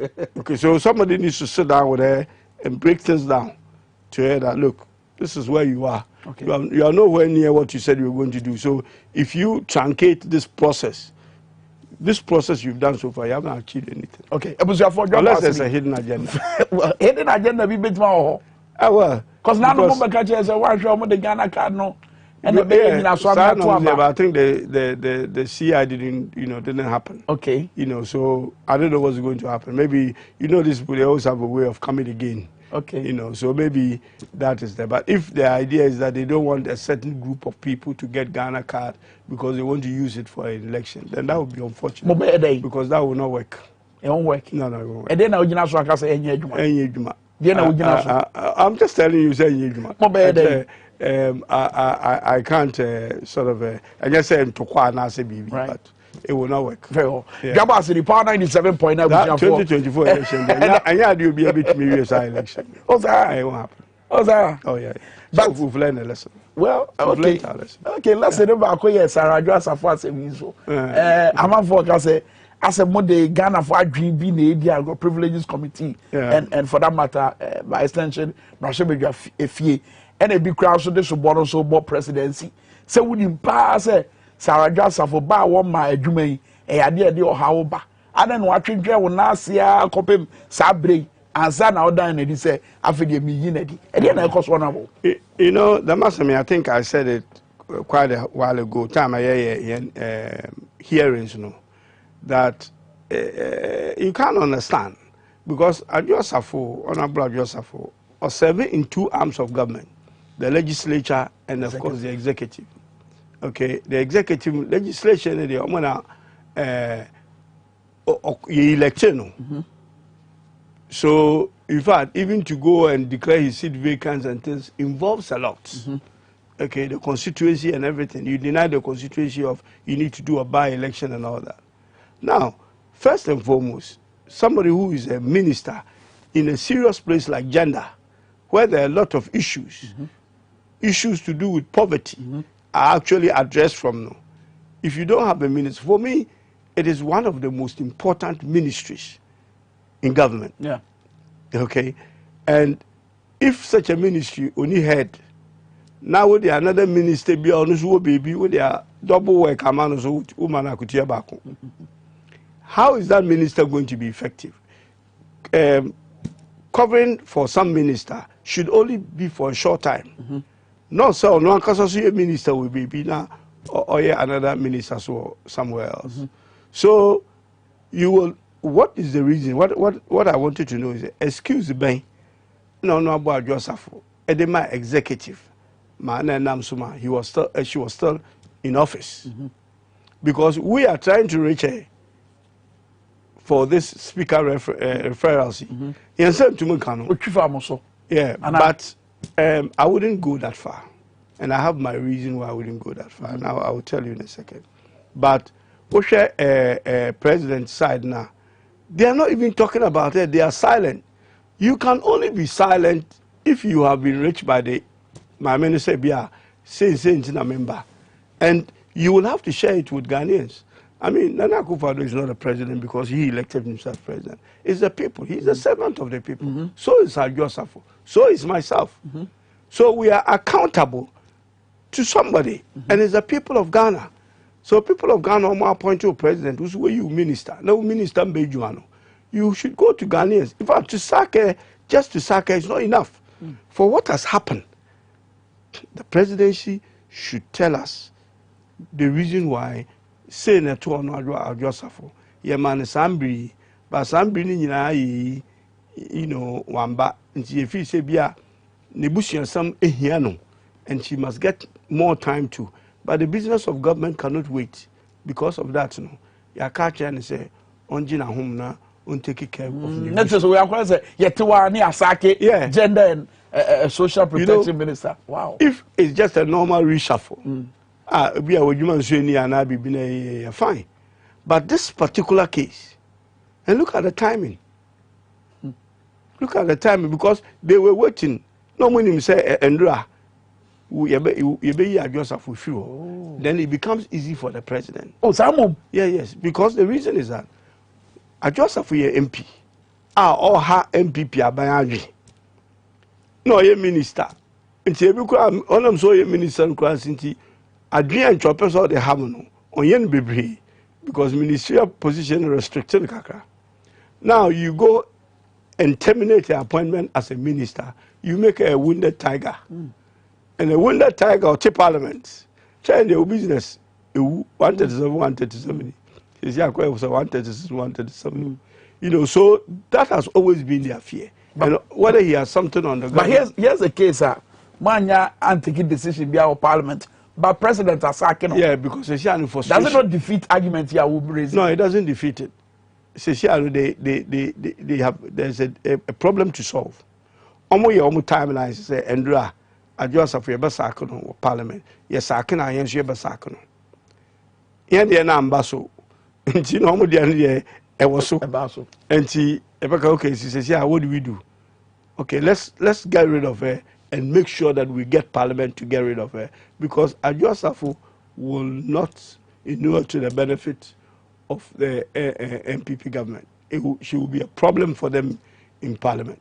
Either she's not going to come. When they see then they are always they are short of Adjosafo and then short of somebody else. So they go to 136 because including the independent guy. There's a minister for chieftaincy.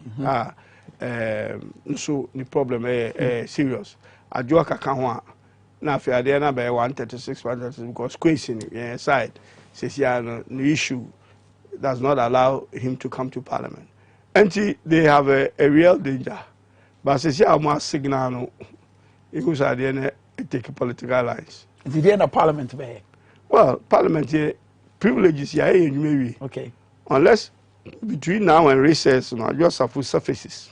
Majuma moye privilege. Hold on, Majuma moye privileges no. Na the end na mo pese ye fa Sarah Adjosafo. Well, Speaker, my Juma say some conforming in some member parliament. Your constitution 97(1)(c), HS one and standing on the 61, HS one parliament for 15 days, not 15 continuous days, 15 days in a sitting, you lose your seat. So it's a constitutional imperative. I mean, is straightforward. Right. Into one bed 15 days, please don't come again. Right. But it's not that simple because the same article in the constitution, that same 97, also says that before I ever get to Ube, we'll lose your seat. But yes, a reason be announced, then that reason should be taken into consideration. If it's a legitimate or a reasonable reason why you were not able to come to parliament, then the parliament will consider you. Or then you go automatically as it. So though it's automatic, it doesn't happen automatically. There has to be process. And then but you cannot say look, in the constitution, they never thought of about serving somebody to come to the privilege committee who is not in the jurisdiction. So BBI is about Ghana, humble abode, science, technology, email address, all these stuff. Normally, we to client, you have the forwarding address of the person. We don't have one for about yourself, so we don't know where she lives. But her phone and everything seems to be because WhatsApp, the phone or the one unless it be able to go to America phone, I can't hear him. Yeah, the normal and PH now. We don't know the channel, somebody come on, but it has to be some form of technology. Because Okasan and Sanka, maybe. Okasan and but Joy FM friend for interview, So, you know, me, I don't believe in speculation. And he say be address of appear on TikTok. These days, technology, you can play with it. You don't know the data TikTok or data or whether it was 2 years ago or 3 years ago. The only worrying things for me is two things. The Joy FM interview, which meant that it was more or less live or recorded in recent when it was done, which means that she is in touch with Ghana, not just the parliament where she works. Number two, any recently, BBO page to on a Facebook wall or something, all kind about MPP's elections, which happened recently, which means she's recent with the things happening in Ghana. But even war page in Ukraine, mean take it that serious in the sense that somebody can set up a Facebook address of your account of yours and post things there, and then people will take it up. Interesting. Yeah. Yeah, said the same way. Say, a brand car no. About on crap pounds meduanai. Me no. Ebusia for me share mo. Some mama come my friend. No mo busa honorable question. But baby, you be general question. Busemu. Eye sika someone to honorable. Wo mretia wa ya yenyen. Faka bibi fa ho. Efoni a kenoforiata betwa kire ye. Ensema mo so mame maso. Ehfa na Ghana sika sema ekwe. Yo, so that means you know, yeko IMF. Into yeko IMF is not sure easy can some on yet. That's why we are going to IMF. But this government will blame things on COVID. Yes, there's to a certain extent, COVID impacting an economy. He's blaming Ukraine-Russian war. Yes, to some extent, or impacting it. But rather than the distance, the impact, you know, or more of revealing the weakness of our economy. So exposing it impacted us by expose us.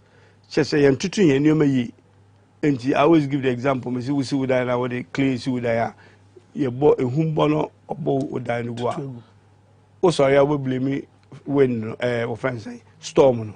But what around now our neighbor said that is you are. And I just said what the materials now this year and that's the problem. So that has been the problem.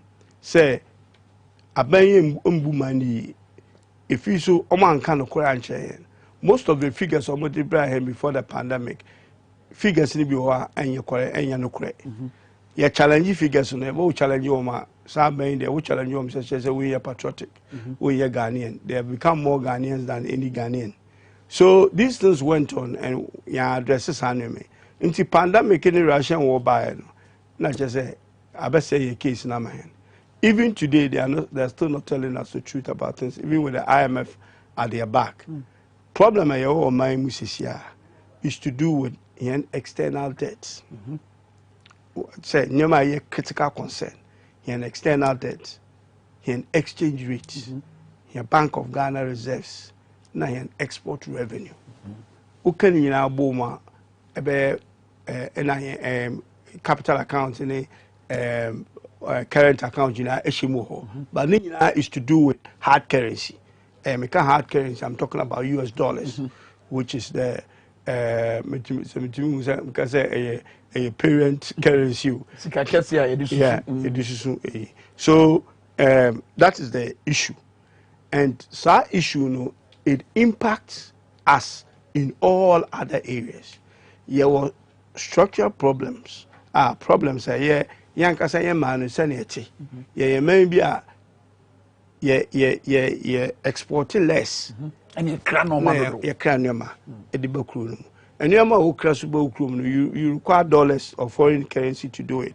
So always not just a foreign currency air cost. And I will see air cost.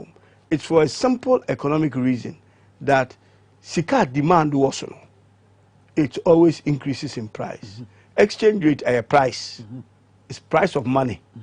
And to me fan say in dollars. Now dollars na a war is dollars in the price ebekoso. Yen na when na ekete cedis we ensem. Pay cedis, pay cedis, pay cedis, obi pay cedis. Until the price of cedi will fall because cedi na cry yen na the dollars. So that is basically what happens to exchange rate. So the more you have cedis in your economy chasing dollars, your cedi will depreciate. And your dollars will appreciate because there's very little dollars in the system. Therefore, the price, it's just like the marketplace. Open body and body any kroma, body abo ebokosro. Yeah. Se banchin a cheap no be our banchi bo ebekufu. Nti what the banchin a top body na body anywhere banchi bo ebefu na body abo ebekosro. Where in this case body any will US dollars. So that's basic economics in Nema. But these are the simple explanation for it. So your addresses are Nema. I just say your foreign debt, in dollars. Busia ya dollars. Here carrying component in domestic and external. External domestic na cedis. And external and then a problem because and then as exchange rate cost affecting external debt. In November you read the budget. Now here external debt 27 billion US dollars. At that time with the exchange rate now it translated to 163 billion. Here domestic debt now 178 billion and no in cedis. But 160 billion cedis is in dollars in 27, So as CCI or dollar equal to like 8 cedis, you have an average Bank of Ghana rate or something, 8 cedis. So same debt now 163 billion. CCI abaye 223 billion. Without the $27 billion, and society is the same $27 billion.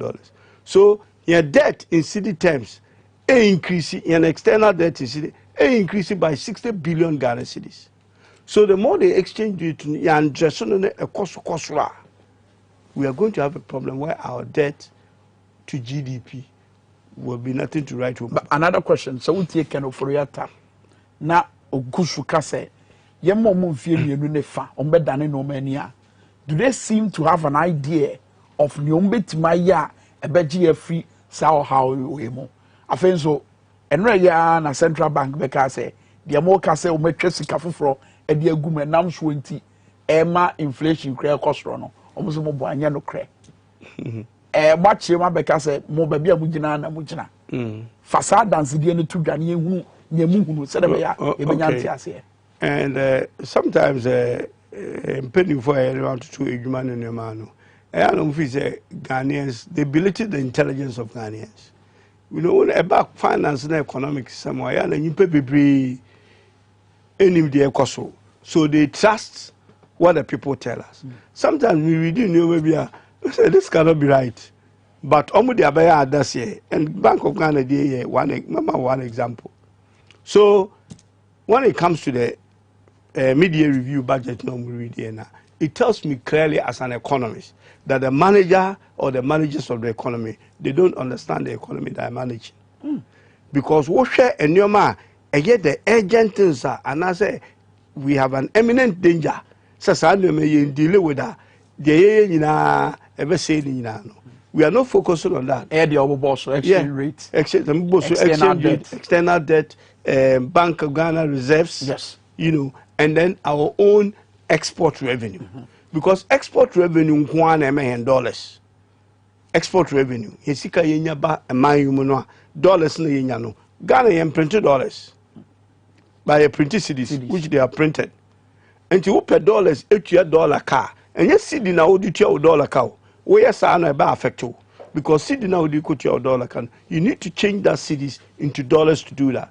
So we export revenue, we cocoa, we gold, we oil, na we nyano, and na would be TSA account. And then the funds are your current account, the capital account, and then you feed into the balance of payment. Balance of payment, to do with like your import and export stuff, but much broader than that. That is why I include the reserves and everything in. They are all in there.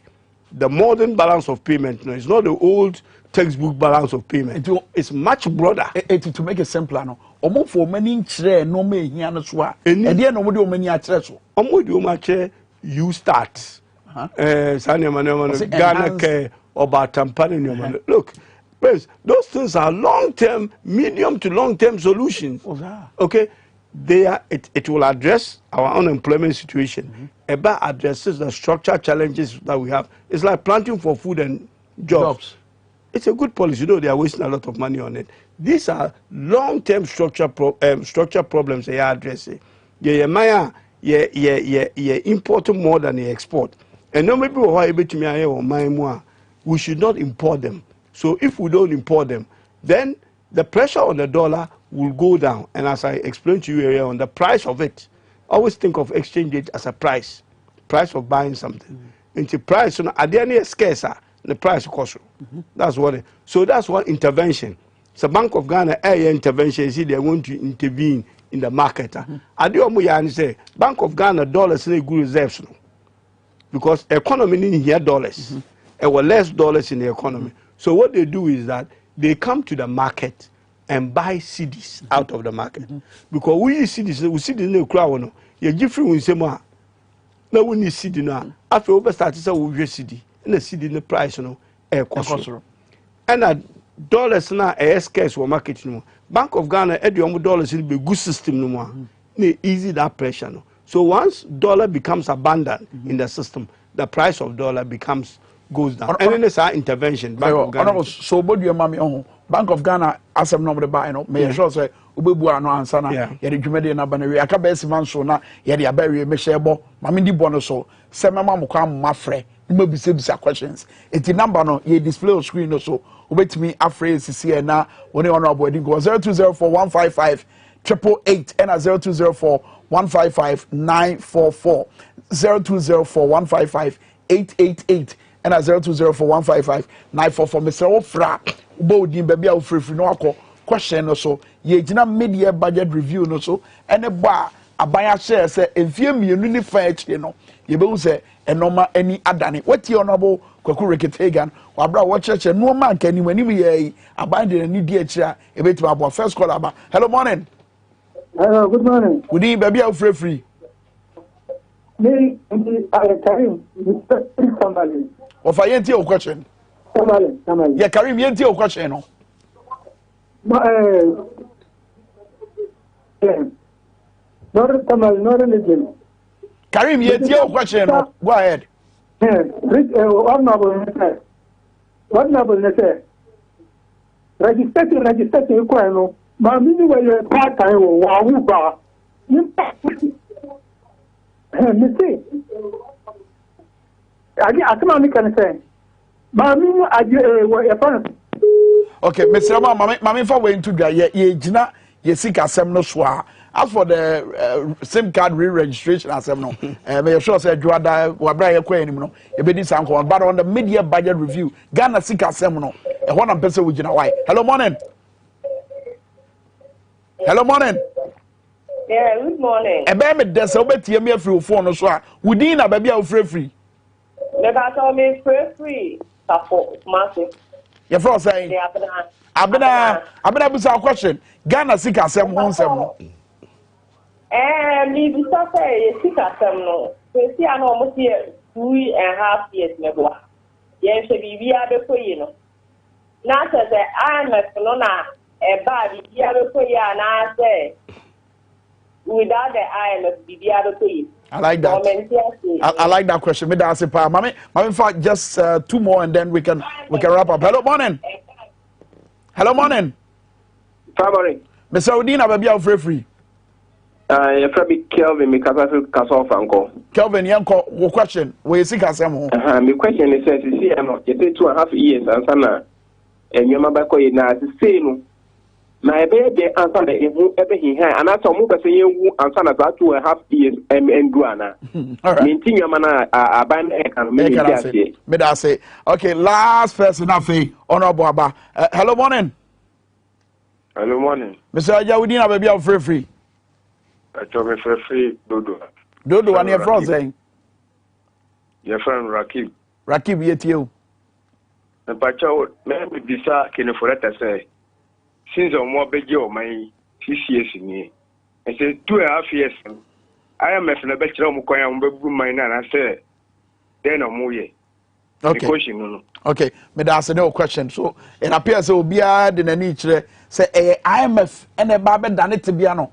And now the so-called enhanced programs here and a babe done it no honorable. A very good question. Because I don't know why all 2.5 years. Just 2.5 years we change it. So it's just a cover. Also 2.5 years never be. But never be in front of you say answer in Subetono. Na a friend say Igrai afo. That's right. Okay, and say Igrai for ya you should about answer Igrai afo. So you can clearly share the policies that are being implemented now. The way I see it, things are going to get worse if they don't address short-term problems, not long-term problems. But if you focus on the long-term problem, who is going to solve the short-term problems for you? They are not addressing the short-term problems. Therefore, they might not live to deal with long-term problems. Okay. Because you start, they say NAPCO, all those things. And then when you have the bill about NAPCO 2 billion in your then you ask yourself, what was the economic impact of NAPCO? Really? Apart from that, pretending that you've given them work to do, where most of them were not actually doing anything. So if you go in strict economic terms, then they were unproductive collecting salary. Okay. That does not add to GDP. Abraham Kumsen at the Federation of Labor, no. The question on the buy, I got 2 minutes in your call. I say, Kwame, please let Honorable clarify whether printing new notes to replace damaged ones needs parliamentary approval. Not to Azuka say the 22 billion new notes could be replacement of destroyed ones. And okay, yeah, let's take this thing in front Kazas Kanwasam. Look, me who some kita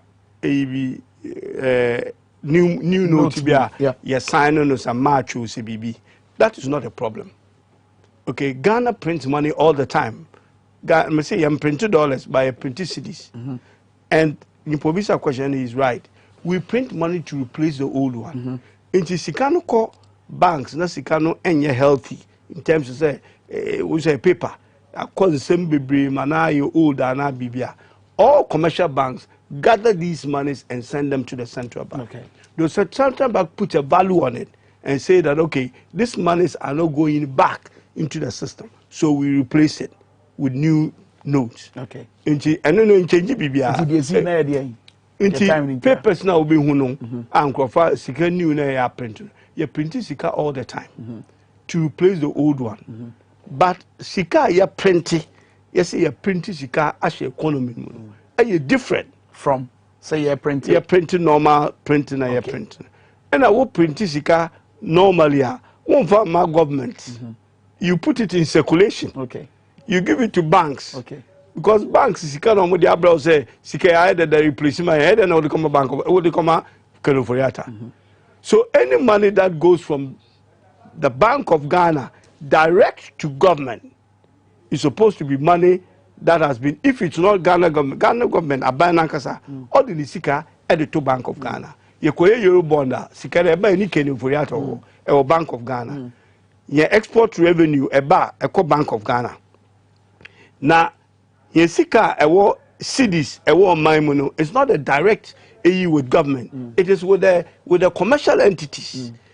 Now, sika omukanya 22 billion. Let me give you a breakdown. Some omukanya. I come in 20 seconds.